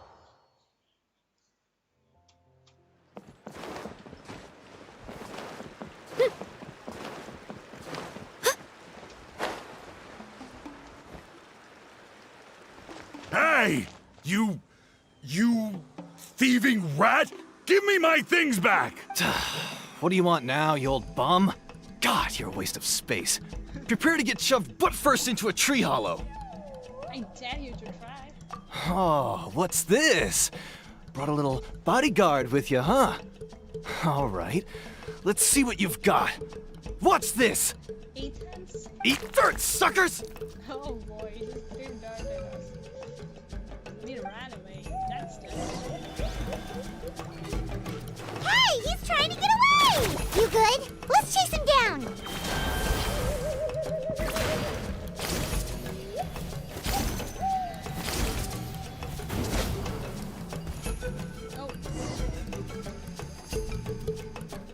Stop, please! By all the warriors, heroes, gods, and kings, I can't run any longer. Please, I don't have your stuff anymore. Have mercy. Oh yeah? Well, where is it then? I threw it away. You could have sold it. You threw it away? The old bum's bag didn't have a single mora in it. Just a tatty old book, worn out pens, and some old rags. All that time lying in wait was for nothing. I was so mad, I just threw all of it away. Let us know the location and we'll let you free. Is that real? The same place you found me. Look, I swear on the Pyro Archon, it's the truth. May all my worldly possessions be turned to ash by Turnfire if I'm lying. Okay, that's it. What do we do now? It sounds like he's telling the truth. Let's go back and see if we can find anything. Right. Let's hope nobody gets to the book.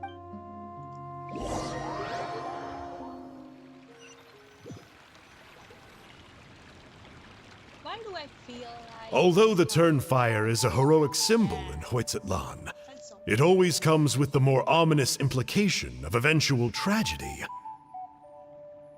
This holds true for all bearers of this ancient name in recorded history. Each one of them died of non-natural causes, as if the specter of the Turnfire was always lurking in the background. Why does it sound like bad news for Kinich? Well, meeting how could be one of the reasons, or if he feels steady for him, maybe he might get hurt and not face the same fate. This appears to suggest the existence of some higher power that is always watching the name-bearer, examining their actions, and eventually demanding payment in return. None can escape this payment, unless, perhaps, they could honestly swear by Turnfire to never make a single mistake in their entire life. Oh, is this because Kinich always requires payment in return for everything it does? Yupanki's Turnfire. What an incredible work on ancient name philology. I can't believe it was just lying there for me to take. Let me see, the author is... Panche. Nice. A gentleman and a scholar. Silence, book muncher!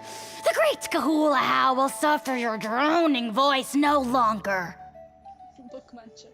Do you truly find no joy at all in perusing such rich historical records? He is such a gentleman. Joy? What joy is there in this pointless drivel? Well, it makes a pretty shocking prediction. Every bearer of the ancient name Malipo eventually meets a grisly end.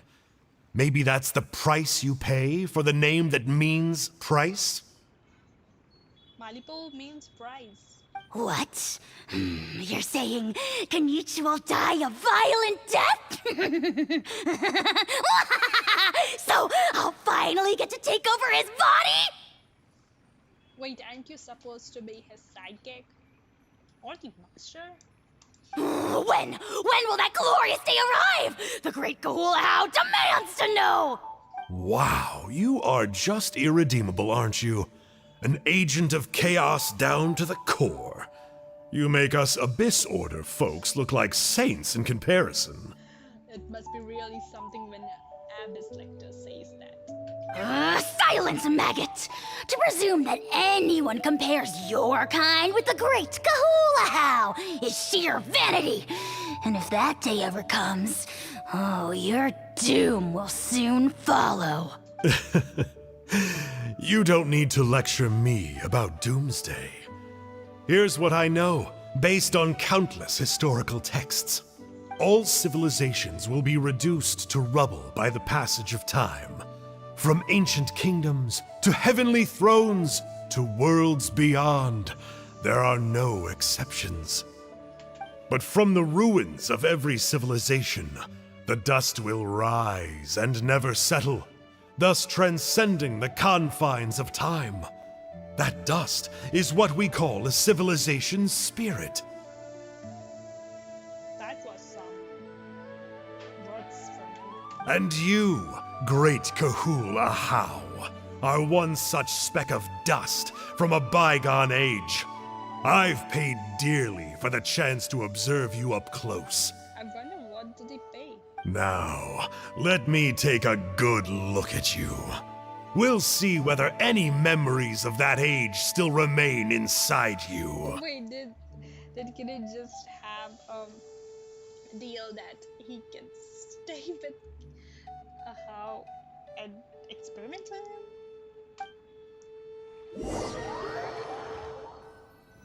I guess the payment would be that he'll be away from Ahau for a longer period of time. We're so sorry, Mr. Ponche, but we couldn't find your manuscript anywhere.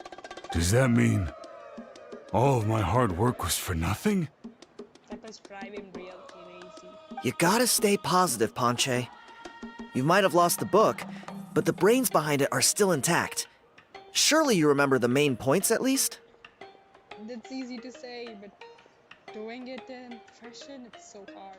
The whole reason I worked so hard to get it finished before the Turnfire Night is because I hoped that maybe it might help us find a way through these trying times.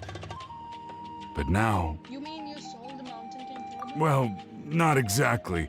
But Oh, really? So what did you... I think the key to all of this lies in the power of Malipo. Ponche, you know as well as anyone that ancient names don't hold any real power. Symbolic power doesn't count. But there must be something. You're right, but Malipo may be a special case. Given that it first arose in the era of the first Pyro Archon, it might contain remnants of Shibalanke's power. Yeah, I remember that story. My grandpa told it. Maybe you're the special case. Most kids stop believing in that stuff by your age. I'm not talking about childhood superstitions here. There is evidence. Okay, this guy's done. Like what? Like the fact that the Mountain King is still alive. Everyone attributes that to the power of the Abyss. But there's more to it than that. The key factor is that Burkina summoned the power of Malipo at the cost of his own life. Wait. If you don't believe me, then answer me this. How many other creatures can you think of who lived longer, not shorter, after being contaminated by the Abyss? Yes, I definitely think there would be more to it because I don't think abyssal power will help them survive for so long. Traveler, different situation but similar idea. Doesn't this remind you of the hilly... Oh wait, okay. So, I came to the conclusion that Malipo must refer to some mysterious ritual involving a tit-for-tat exchange. It began with the first Pyro Archon, fell with the Grand Alliance, then was buried in the Night Kingdom, and now it awaits the call of its new bearer. Hey. Sorry to interrupt, Ponche, but you seem to be getting a little overexcited. I'm sorry. I was originally planning on presenting my findings to Kinich. I'd hoped he would be attending the upcoming ceremony. Sounds to me like you dreamed up one fanciful theory to support another. Kinich, what are you doing here? I more or less finished what I was doing, so I came to have a quick catch-up. Now a good time? Yes. Kinich! I'm onto something. I haven't worked out all the details, but you have to attend the Turnfire Night. So Mr. Ponche here has done a lot of research on... I'll be there, Ponche. Let's go.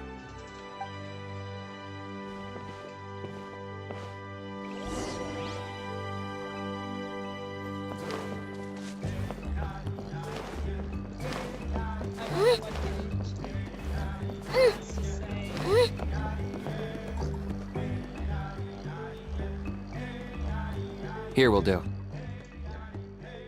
Have you found a way to summon a beastly rift? Yeah. I'd like your help giving it a trial run tomorrow. If that works, we have our plan come Turnfire night. Sounds like you're not considering Ponche's idea. You heard him. He hasn't worked out the details yet. We need a more practical solution with concrete steps to follow. Yet. Are you saying you think he might actually be onto something? I think it's possible, based on something I know about the war 500 years ago. Burkina didn't fall to the abyss. He was killed by the Mountain King in an episode of madness. In his final moments, Burkina made the fateful decision to not fight back, and instead pass his blood and power on to the Mountain King. Holy. That means he sacrificed himself just to keep him alive?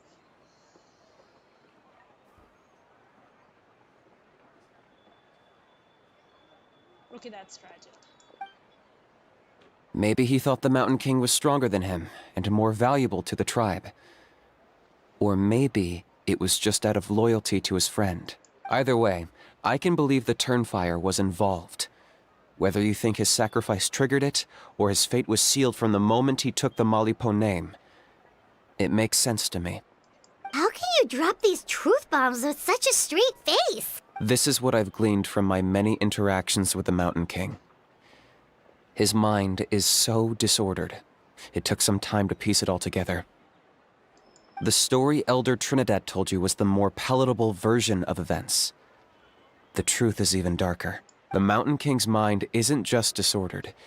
He is suffering and feels great shame.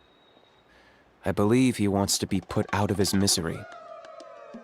Yeah, like, even in his madness, he might have his conscious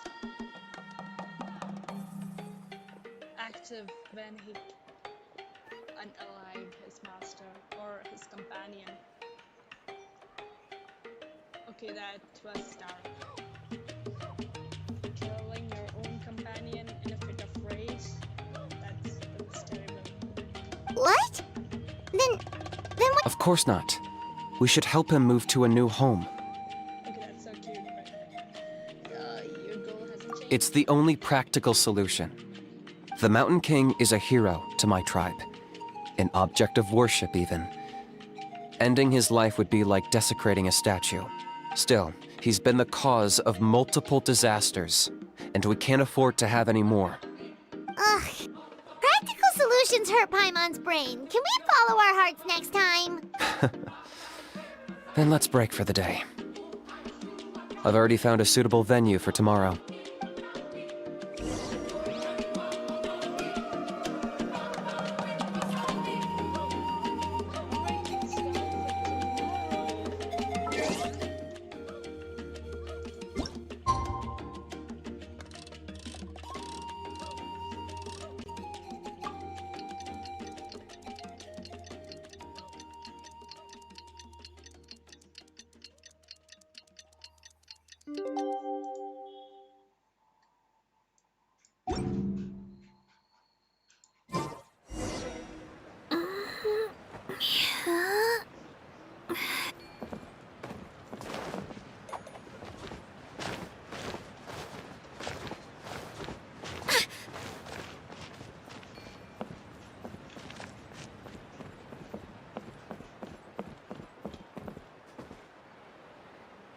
Let's go meet.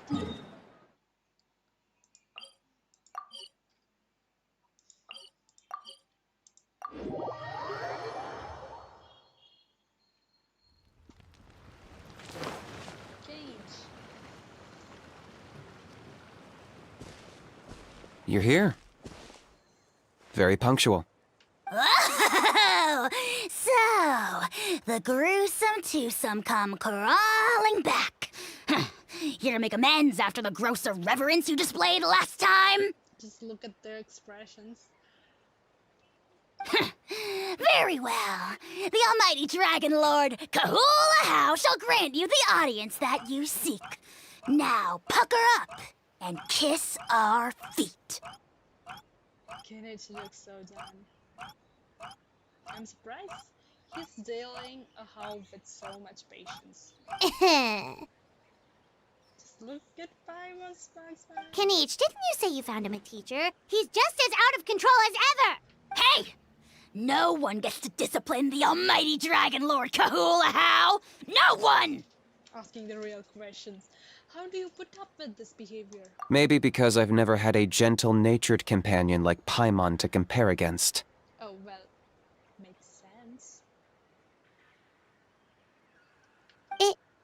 Is that a compliment? Yes. Yeah, I see what I'm missing out on now. And it's a lot. Oh, that's... I don't know, it sounds sad. Kinich! We could drown this measly flying ant in one droplet of spit! How dare you compare her to the almighty Dragon Lord Kahula How! Oh, just wait till I possess your dead body! I will commit heinous atrocities! Tear down your legacy! Destroy your reputation! Wreak havoc on your... Okay, that sounds too harsh. I think Kinich is used to it by now. Traveler, Paimon, let's get down to business. Once we've opened the beastly rift, you're welcome to toss a How in there for a couple of days. With pleasure. You don't need to ask twice. I got my hands on this device in a trade. It's meant as bait, but it'll also stabilize the abyssal energy.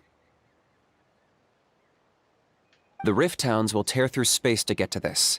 Once they're here, we take them out and claim the rift for ourselves.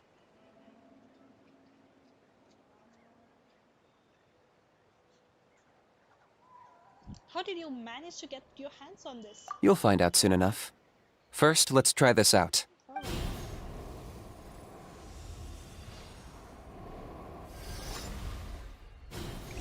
Okay, we need to get ready, I guess. They'll tear you to pieces given half the chance, so be careful.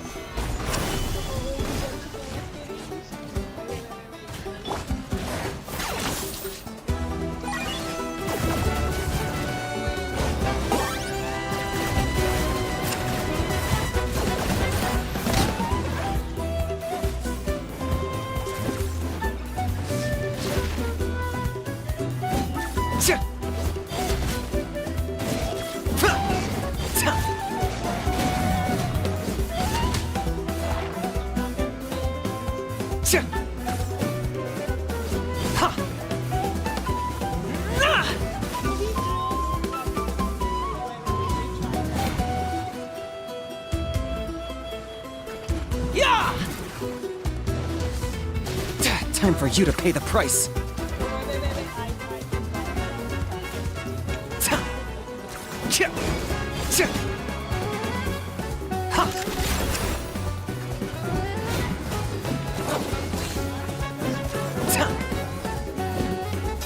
Locked on.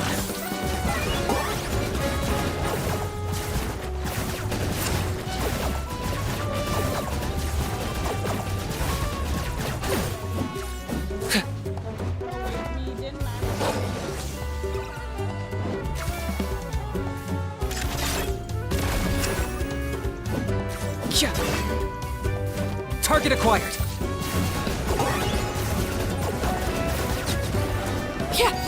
Overruled. Uh-oh. Are there even bigger ones on the way? Okay, but one thing we understood is with obstacles, it's kind of hard to play with Kinich. Or maybe I just lack the skills. You see, Kinich? I'm a man of my word. In fact, I'd say I under-promised and over-delivered. Nifty little gizmo, isn't it? Oh, look at who it is. I take it this is your true form? Yeah, it is. Now that our deal is complete, it's time to start the next phase of our relationship. I made a promise to the great Kahula How, and now I'm here to seize your body for his use. What? Cliché, I know. The hero's trusted partner sells him out to the abyss in a shocking act of betrayal. Cue bad guy speech and drawn-out death sequence. Oh wait, that's so hilarious. Huh? ENJOU? ENJOU! Huh? Huh? What are you two doing here? Oh, Mr. Kinich, this is not what we agreed on! It took you so long to notice us. Traveler, this is the gift I got you. I know you're looking for intel on the Abyss Order, so I thought he might be of use to you.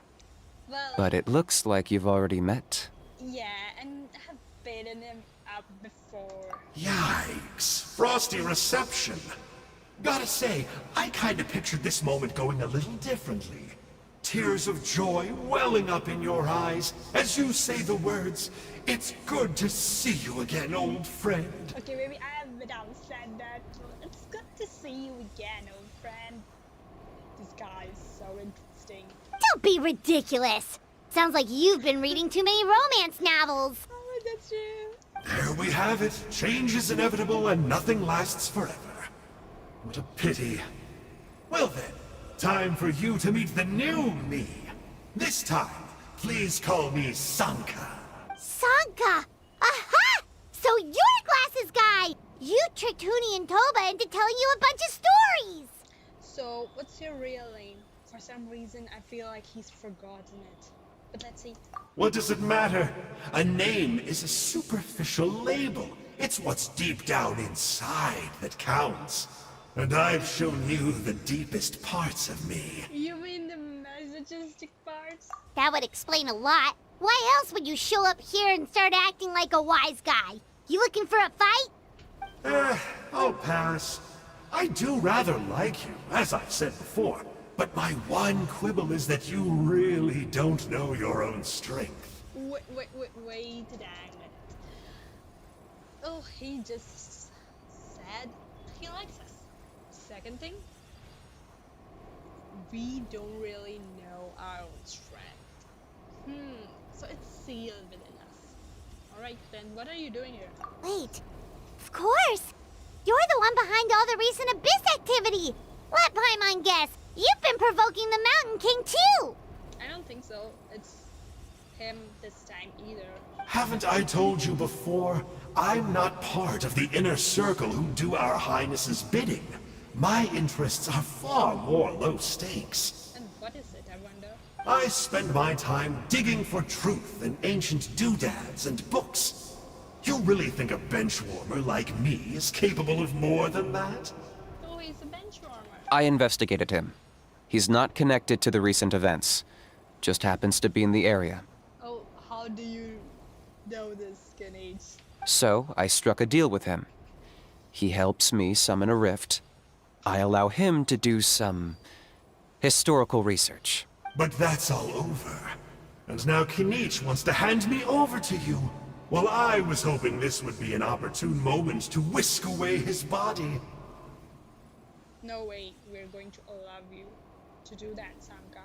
That would have given me some more time to study the great Kahula How. But now I've run into you, which is just my luck. Or maybe I've incited the wrath of the Turnfire, and this is the price I have to pay. But I don't understand. What did I do wrong? You tricked Huni and Toba. If you didn't do that, we would have never met. Wait, does that count? Yes. How? You are the worst of the worst! Colluding with the Abyss Order against Kinich? How could you betray your partner? There is no betrayal. The almighty Dragon Lord Kahula How is a partner to no one. Don't worry, I told him to act as bait. Really? Yes, and you should have picked a bigger fish. The Abyss Order? Ha! What a joke. Not even a match for our lowly servant. I put up with this toad croaking for days, and it was all for nothing. Oh, it's all his plan. That is cool. Okay, so Ahau will not betray him, probably. It looks like your disciplinary measures have been less than effective, Mr. ENJOU. What did you expect? Behavioral rehab isn't really our thing. Otherwise, we might as well change our name from the Abyss Order to the Abyss Boarding School. Really? I was boarding school. The abysmal disorder would suit you better. Kinich! Dispose of him! He is of no further use to us! Let's go. Traveler? Be my guest, the Abyss Order is a threat to us. Okay, I actually want to vote him. Let him go. He'll never amount to much in the episode or anyway. Okay, wait. I want to let him go. But King says, give me a chance to play as Kinich again, and that would be fun. I can't choose between these two.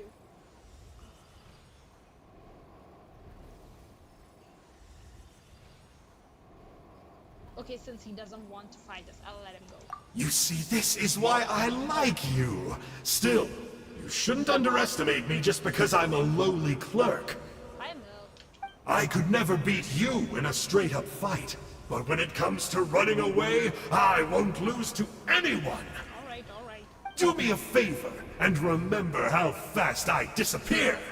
Maybe then you'll show me a little respect next time. Alright. Darn! He got away again! Couldn't you have stopped him? It's alright. He's not worth our time and energy. That's right. Besides, it seems like he's in debt to a lot of people. I'm sure they'll keep him busy. Oh? If you say so. Still, Paimon's kinda surprised that you actually struck a deal with someone from the Abyss Order.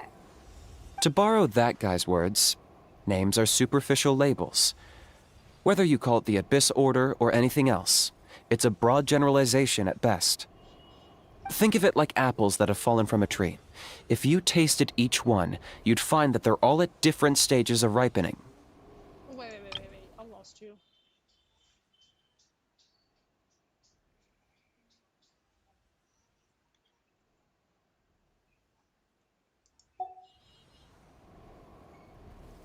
Even the unripe fruit blown off its branch before it's fully grown can still be brewed into a fine wine. Everything has its use. Huh. Well, in that specific sense, maybe ENJOU's not such a bad apple. Not rotten to the core, at least. Yeah. Of course! Only the almighty Dragon Lord, Kahul Ahau, is rotten to the core and evil beyond redemption. Okay, how thinks of himself as an evil Dragon Lord. Ugh. So what exactly are you anyway? You're definitely the evilest little thing Paimon's ever met. Don't worry, he can't hurt a fly. Because you signed a contract? You could say that. Paimon heard that those kinds of contracts might come with a terrible cost attached. Is that true? Such as a how watching me like a ravenous vulture? Vulture? Vulture! We are the Dragon Supreme! Sovereign ruler of the Nation of Flame! Let's pick this up another time. It's getting kinda late. You should go back and get some rest. Big day ahead. Tomorrow's Turnfire night. Time to light the sacred flame and burn away the filth for a legendary 500-year-old warrior. Oh yeah. Hearing you lay it out like that is making Paimon a little nervous. For all the work we've put in, it all comes down to tomorrow night. We have to make sure we solve this problem once and for all. That's right, Paimon. Then it can't hurt to say this one more time. Good luck to us both. Good luck to us both. See you tomorrow.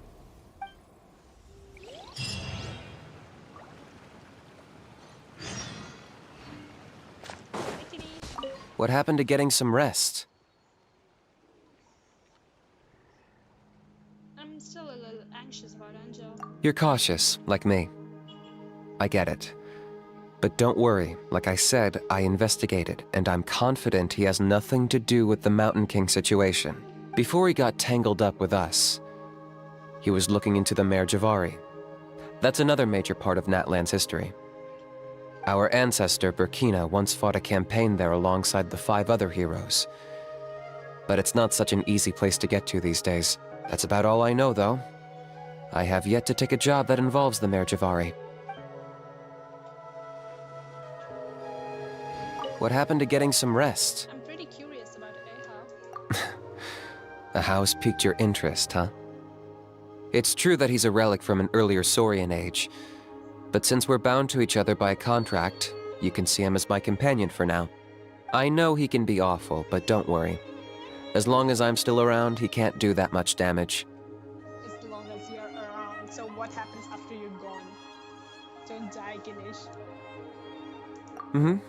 That's a key part of the contract. Ahau has to obey my orders and lend me his power for as long as I live. And after I die, Ahau gets control of my body. That's the price. It sounds pretty dire to me. Crazy, isn't it? That was probably the first time I really appreciated what it meant to pay a price. Then once I signed the contract, I received the ancient name Malipo. Okay, so that means the ancient name is not given at birth and it can be given at any point of time. That was probably the first time I really appreciated what it meant to pay a price. Okay, because he got the benefits of being with Ahau. But that's a whole other story. We can get into it another time if you're interested. Yes, I'm deeply interested. But I guess that's all for today. Or maybe we should just heal first.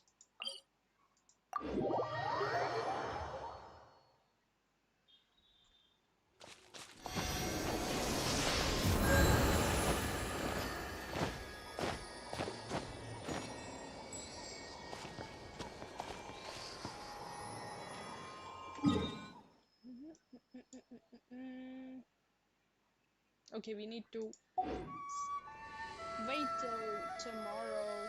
Let's go. Time.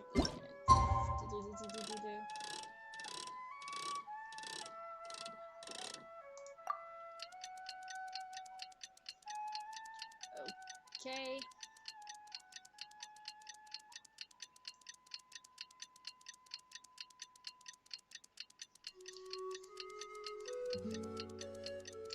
Alright, let's go. And perform the Staring into my eyes is ill-advised. Oh, wait. I can't promise you'll like what you see.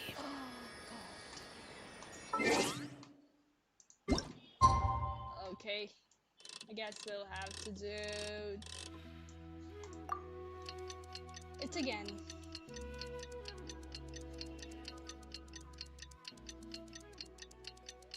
I wonder what will happen when Ahau takes Kinich after he died. Will Ahau be sad at that point? I don't know. But I hope he does.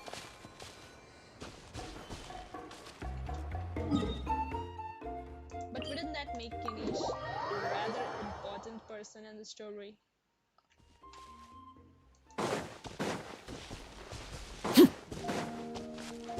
Okay, let's go to the other. Oh, we should have taken another route. That's alright.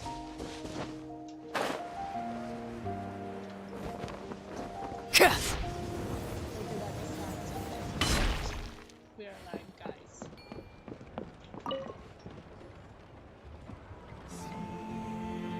Ah, at long last, you're back. Yes, we're back. I hear you've done much for our people these last few days. Everyone has nothing but praise for you. Many young people have heard the rumors too. They're all eager to meet our new flame bearer. Well, they won't have to wait for long. It's almost time for the ceremony. We really hope we can resolve the Mountain King situation quickly and smoothly. Seems like a lot of people have been worrying about it, huh? Well, it's nearly time. So, if you're ready, then follow me to the ceremony site. The party cannot be changed during the turn night ritual. Please choose a suitable party in advance. How can we go? I need time to prepare. Of course, there's no rush. I can wait for you right here. Okay, we bring in Benny because why not? Benny.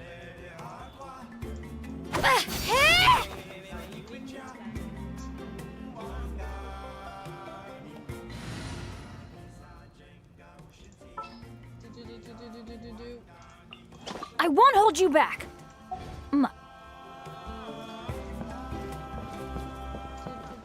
Okay, alright, we're ready. Are you ready? Yes, we are. Let's go. Off we go!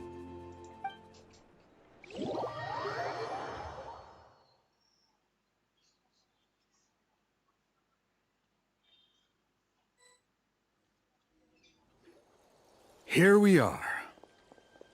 Our honored guests have arrived. Okay, I'm curious what's What's going to happen now? I have heard much about your fine work over the past few days. I hope you'll allow us to thank you properly after tonight's ceremony. Don't worry about it. Getting this huge venue ready must have been a huge task. No need to make extra work for yourselves on our account. Oh, if it means getting the Mountain King issue resolved, no cost is too great to bear. A resolution will come in due course, but every great fire starts as a tiny spark. We must take it one step at a time. No one would disagree with you if that were possible, Chief. But it's been far too long since we've seen a real step forward. Look around you. Can't you see how our numbers have dwindled since the last Turnfire night? Yeah. The ceremony was arranged on short notice. Many are away from home and could not make it back in time. That may be so, but still. Good evening, Traveler in Paimon. Kinich! Not a moment too soon. Chief Wayna, Elder Trinidad, could you give us a minute? I'd like to give the Traveler a few pointers as the previous Flamebearer. Very well, but make it quick. Let me know when you're done and we will begin the ceremony. Let's step to the side. Has anyone gone over the key steps of the ceremony with you yet? Yeah, Elder Trinidad did, but, Paimon seems to have forgotten them. What a surprise! The flying ant has an ant-sized brain. If you don't want your tongue to be burned off by the sacred flame tonight, I suggest you stay quiet. See those sacred flame pillars? Once you've lit the fire, go light each one up in turn. Once that's done, head down into the cave where the Mountain King slumbers, light the braziers along the way, then bring the flame to the final altar. Then the ceremony is complete. To the Mountain Cave, we light the braziers, bring the flame to the final altar. That sounds simple enough. The process isn't complicated, but remember, you mustn't turn back at any point. If you miss a pillar, you can't light the next one, then come back to it. Now I'm actually curious what happens. Should we just try it? You have to keep moving forward, or it's seen as disrespecting our ancestors. If that happens, you won't receive the blessing of the Turnfire, and you'll have to start over. Okay, we know what happens. We'll have to start over. I made you a diagram that summarizes the steps. Take a look. Okay. Yes, it really does. So that's our part. What about you? I'll be with you the whole way, and once you've lit the altar, I'll start summoning the rift. You can leave that side of things to me. Just focus on your part. Okay. We'll try to remember all that and get it right the first time. Well then, shall we begin? Ready when you are. But I think I saw Huni and the others just now. Maybe you should say hi before you start. Might make you less nervous. Just tell the chief when you're ready.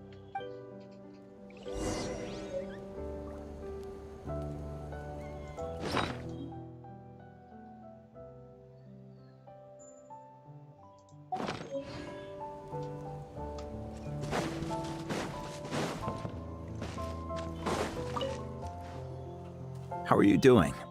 Is all in order? I'm counting on you. Don't forget what we talked about. By past fuel and present flame, life marches ever on. My brothers and sisters, the time has come to light the fire once again, and let the Turnfire night shine bright in Hoytzitlan.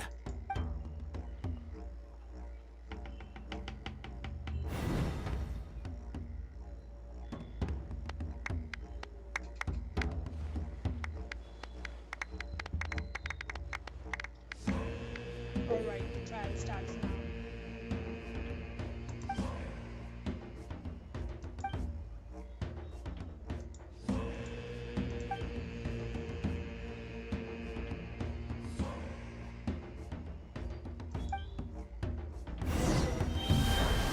Go get the sacred flame.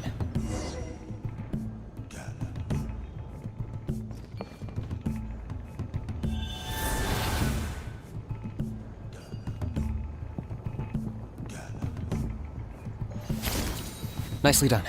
Off to a good start.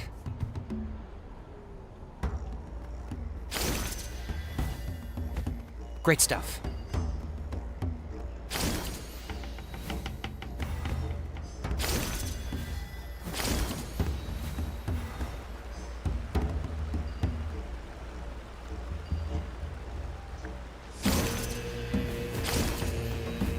You're over halfway. Keep it up.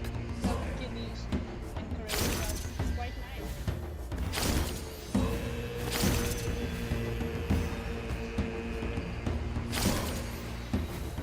nice. Impressive. Just one more to go.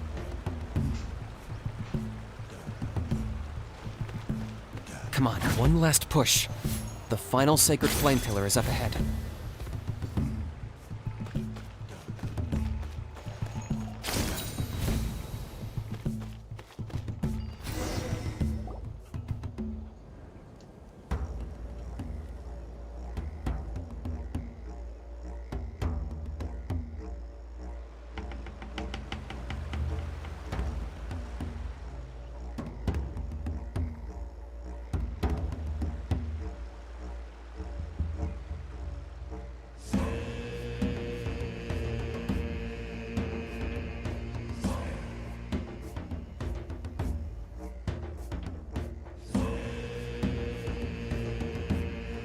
Great. All the pillars are alight. Next, it's down into the canyon and head for the Mountain King's cave. Okay, here we go. Okay, we need to go down. Oh boy.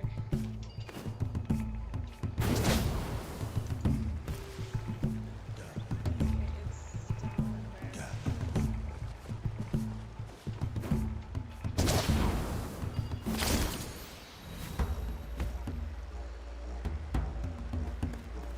So there is this. Almost there. The cave is just up ahead.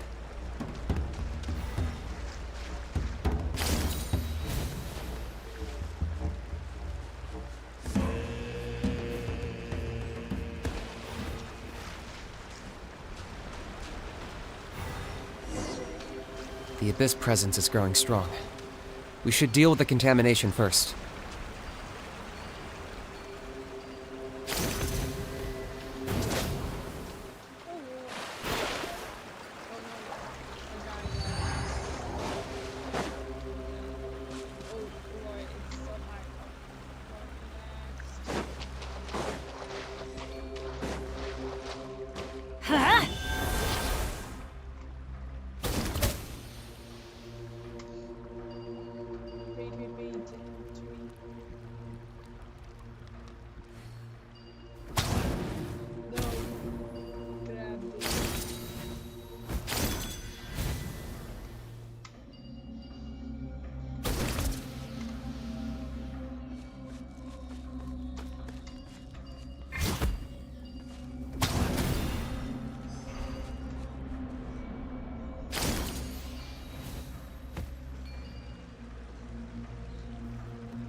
Hope I didn't miss any, did I? No, I didn't. We need the fire. Okay,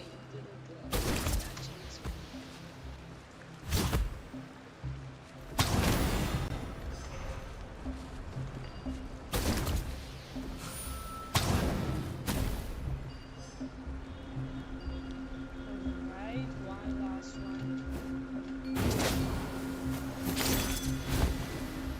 I wonder where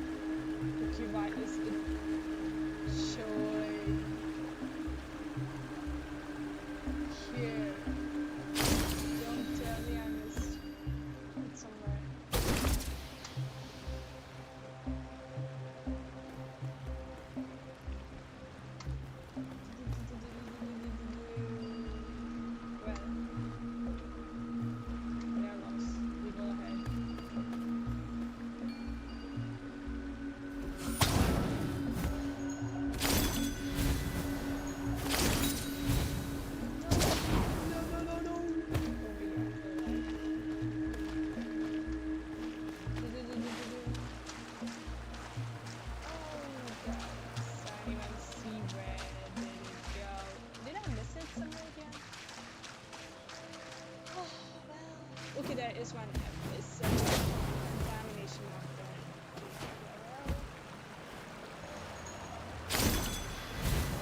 Oh boy, oh boy. No big hole in there. Okay, where did we see that contamination?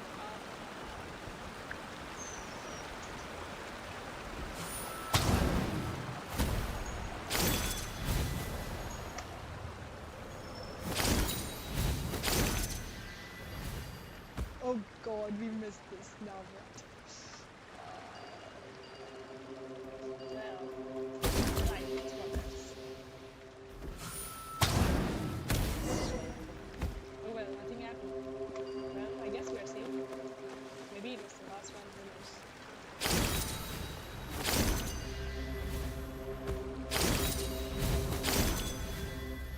Okay, we reached the place. Okay, it's time to go to this. There's the altar of the sacred flame. Remember, light up the torches around it first.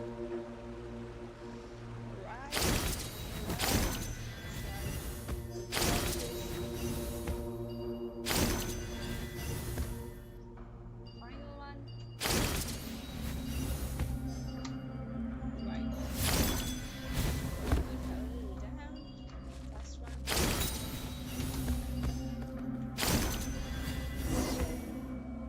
Okay. So let's go. We are at the final stage, I believe.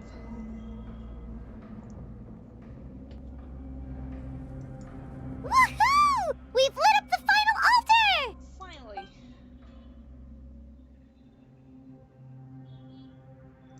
That's the Mountain King up ahead, right? Yes. That's him.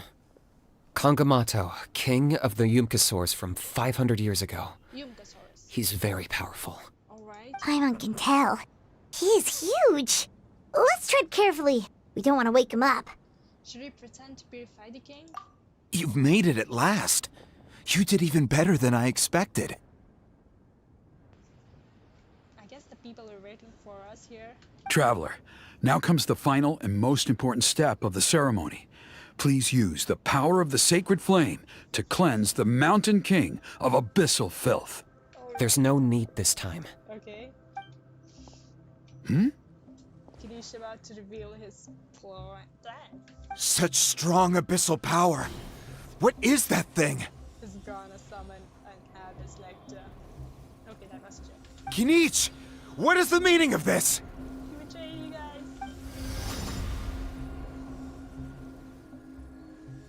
Okay, that must be so sus. Is that a beastly rift? Yes, it is. Chief Waina, Elder Trinidad, this is about to get a little dangerous. You should step back.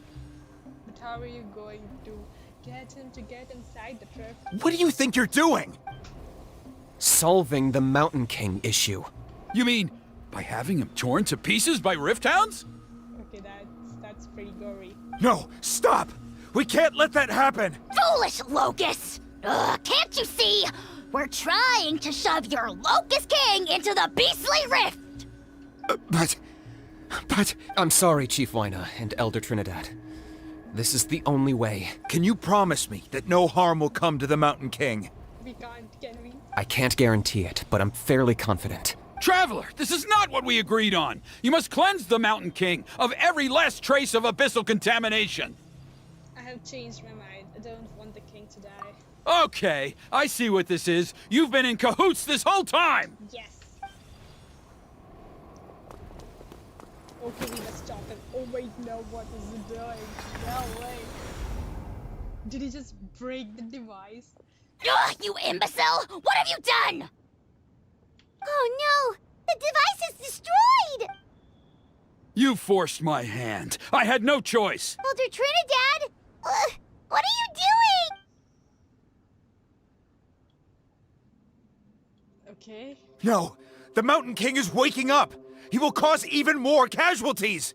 He would have just gone into that rift if you haven't... Everyone, out! Now! Yeah, I guess it's time for a fight. Okay, don't sacrifice yourself, okay? Just leave.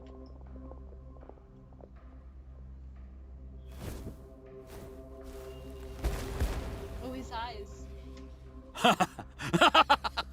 Well, it seems there is only one way to awaken you all from your willful blindness. More sacrifices must be made. Okay, don't tell me you're going to sacrifice yourself, Trinidad. You are a dad. Traveler and Kinich, where are they?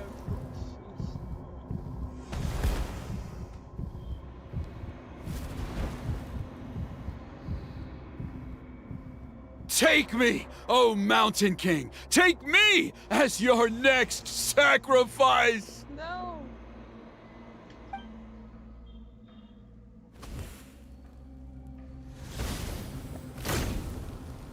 Oh. Well, okay. Okay, we're good, we're good.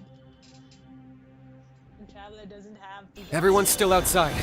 We have to keep the Mountain King here. Give me a hand. Okay, playing this in mobile is very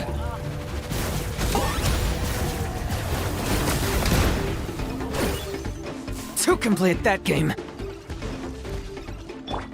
Watch out for the fruits he's spitting out. I can use those against him. Okay. Yeah, that's it!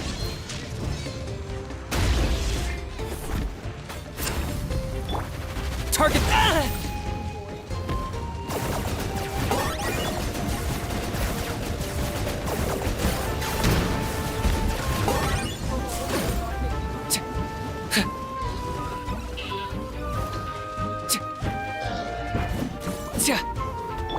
Overruled.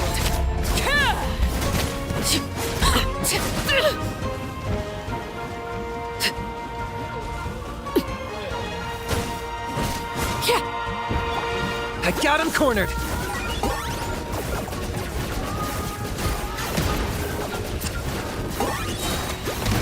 Claim these souls! Submit your souls into...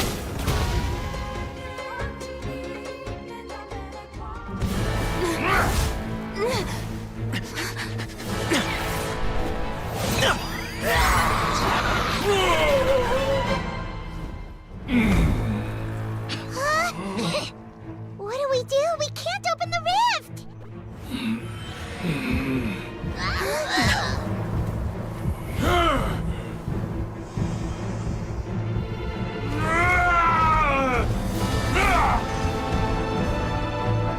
Kill me! Put an end! Points at launch! Shame!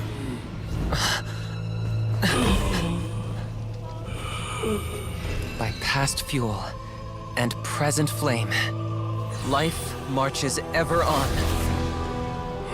Oh, Burkina, I must atone.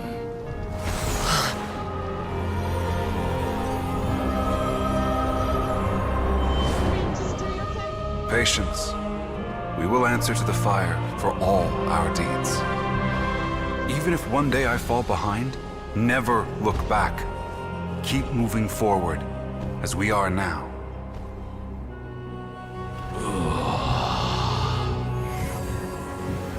Live with your guilt and shame. This is the price to pay.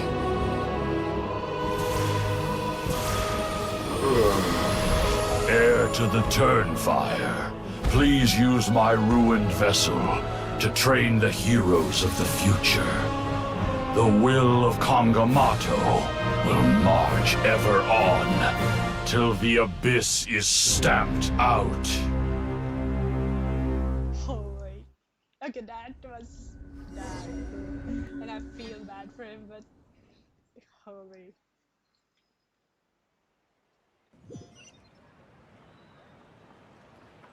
Oh, he sacrificed himself, man. Okay, he's going to... Whew! Pretty eventful day yesterday, huh? Paimon wonders how things are doing now. Let's go ask the chief! Okay, so he's going to be the trading partner, or more like a punchback for all the heroes. So the abyss is conquered. Okay.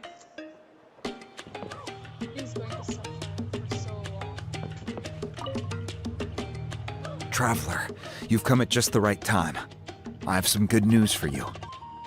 Trinidad's condition is stabilized. He suffered burns on much of his body, but we believe he'll survive. Okay, that's good. Guess that's the best news we could hope for. Paimon has to ask, is everyone in your tribe such a risk-taker? First Kinich, then Elder Trinidad? Is this the scions of the Canopy's adventurous spirit in action? Yeah, it seems so. We're simply not afraid to charge ahead into the unknown. Is Kinich okay? He's fine. Don't worry. He's gone to check on the Mountain King. Something most mysterious has happened. After the incident yesterday, a transparent shell has formed around the Mountain King's body. We don't understand the mechanism behind it, but the shell appears to insulate him against the influence of abyssal power. I wonder what Kinich did, which was different from whatever he did previously. It is somewhat akin to a scab, in that it stops the abyssal energy within him from bleeding out, while also preventing further abyssal energy from seeping in and infecting him. Maybe he got something from the Abyss Lector? ENJOU? We've never seen anything like it. The tribe's most senior elders believe it was caused when he was burned by the sacred flame, similar to the way burned wood becomes charcoal.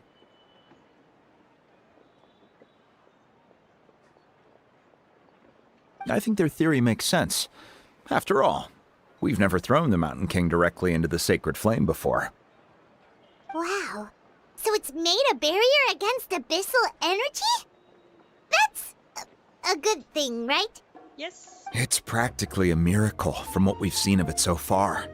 It means that the Mountain King's level of abyssal energy is now stable. No longer will we need to perform an annual cleansing ceremony. Wow, that's amazing! Was it really just the power of the sacred flame? I know what you're thinking.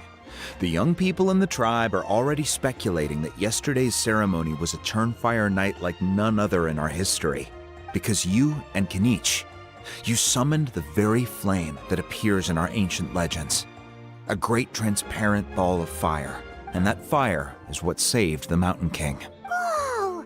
So that was the real Turnfire? I may be the chief of this tribe, but I've only ever known the Turnfire as a concept in our legends. I cannot answer that question. If anyone can answer it, I suspect it would be the bearer of the Malipo name. He is in the Mountain King's cave as we speak. Ah, so Kinich then. Why don't we go see how he's doing?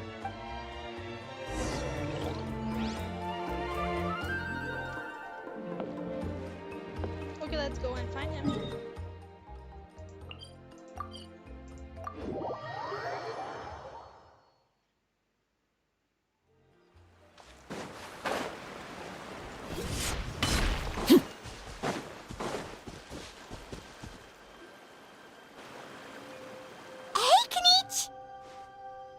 Hey yourselves.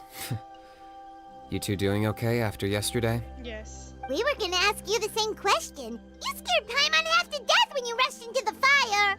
Sorry, I couldn't just stand and watch the Mountain King get burned alive. So you thought you'd try and extinguish the sacred flame with Dendro? Or is that an attempt to make the almighty Dragon Lord Kahulahow die of laughter? The sacred flame only possesses a fraction of the Pyro Archon's power. It's not as if I was fighting the Pyro Archon herself. Kinich, when you went into the flames, were you intending to, Intending to what? do the same thing as Burkina? I hope not. Sacrifice myself? Of course not. My focus was on keeping the Mountain King alive, not on what it would cost. But now I'm curious. What made you think I was going to sacrifice myself? Well, because everyone's saying the Turnfire is what saved the king last night. And Ponche's theory was that summoning the Turnfire is a tit-for-tat exchange, right? So, Paimon thought you decided to pay for it with your life. So you've heard that rumor too. I'm afraid I can't say for sure. What happened yesterday was a first for me too. Well, even if you don't know, there's probably no one in the world who does. What I would say is, if that really was the power of the Turnfire, I'd sooner believe that the Mountain King summoned it himself. Yeah, maybe he just found one last glimmer of consciousness and begged for forgiveness, I guess. The Mountain King? Then what price did he pay? The core meaning of price is not atonement or compensation, but what you're willing to give up in order to obtain what you want. It's easy to die for your sins. Much harder to live with the guilt and keep on going. In the end, the Mountain King chose the latter option. For Burkina and for the tribe. Alright. So, how is the Mountain King doing now? Health-wise, there's nothing to worry about. He'll enter a fighting stance whenever we set foot in his territory. But his attacks are gentler now and not as crazed as before. Like he said yesterday, he just intends to be a sparring partner for people to practice with. You said health-wise. Is something else bothering you?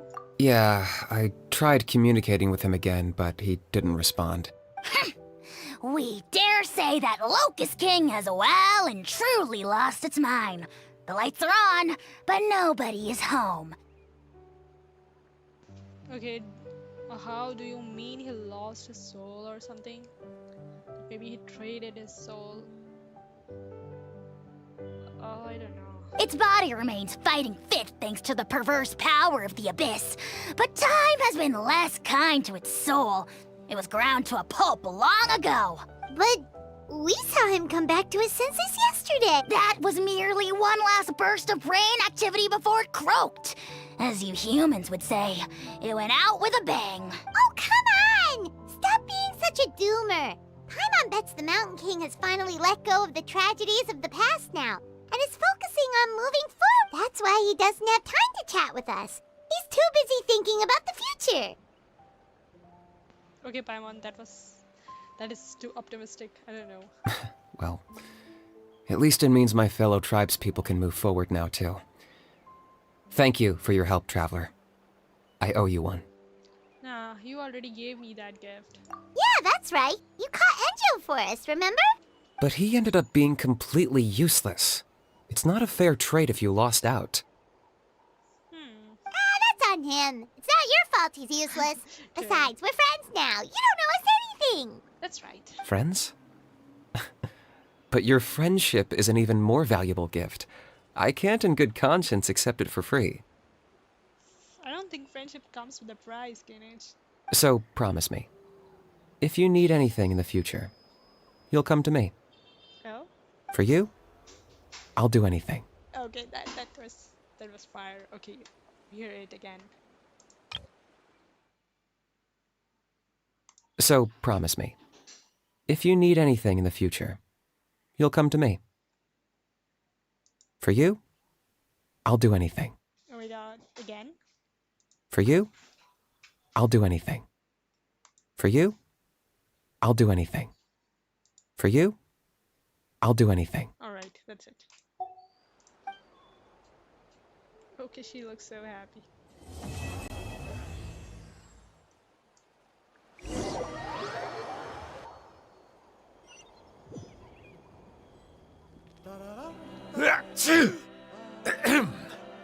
So, in the end, only poor little Huni got the sad ending? Sankai's back.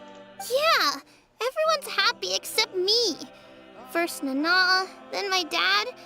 Why does everyone in my family have to suffer? Huni, it'll be okay.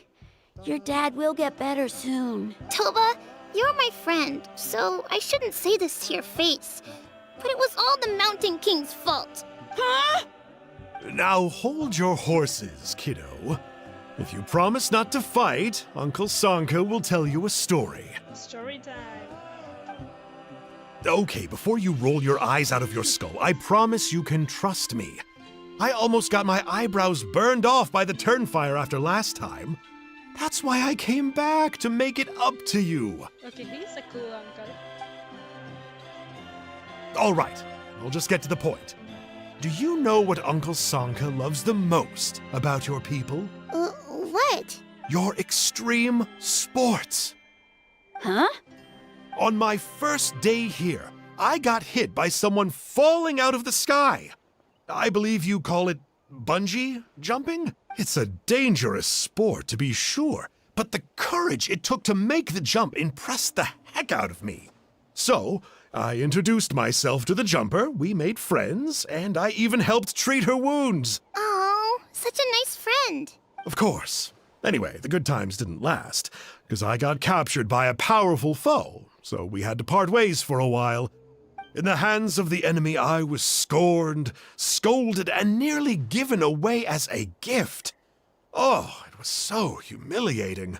A horrible experience to look back on. Nearly given away as a gift.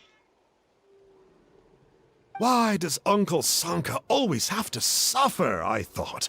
So I feel your pain, Huni. I was in the same position.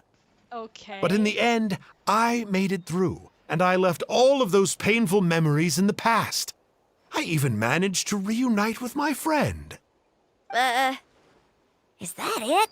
The moral of the story is to look forward in life, right? Yeah, we've heard that one millions of times. Sorry, Uncle Sanka, but you're not cut out to be a teacher. But look at him, being the good guy. Very smart, Huni, but not quite smart enough. What I'm trying to tell you is that after I reunited with my friend, I found her injuries were all healed, but she really missed her family. So, I thought you might like to see her too. Wait, now that I know someone who did bungee jumping, it might be Nana. She's right behind you. Turn around and see. Another trick about not turning back? I'm not falling for that one again. Knew it. Huh? Yay!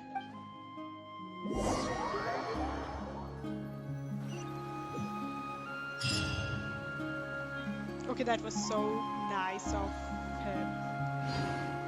I didn't expect him to be such a good guy. He even treated Vince and let Nana live a nice life, and he even reunited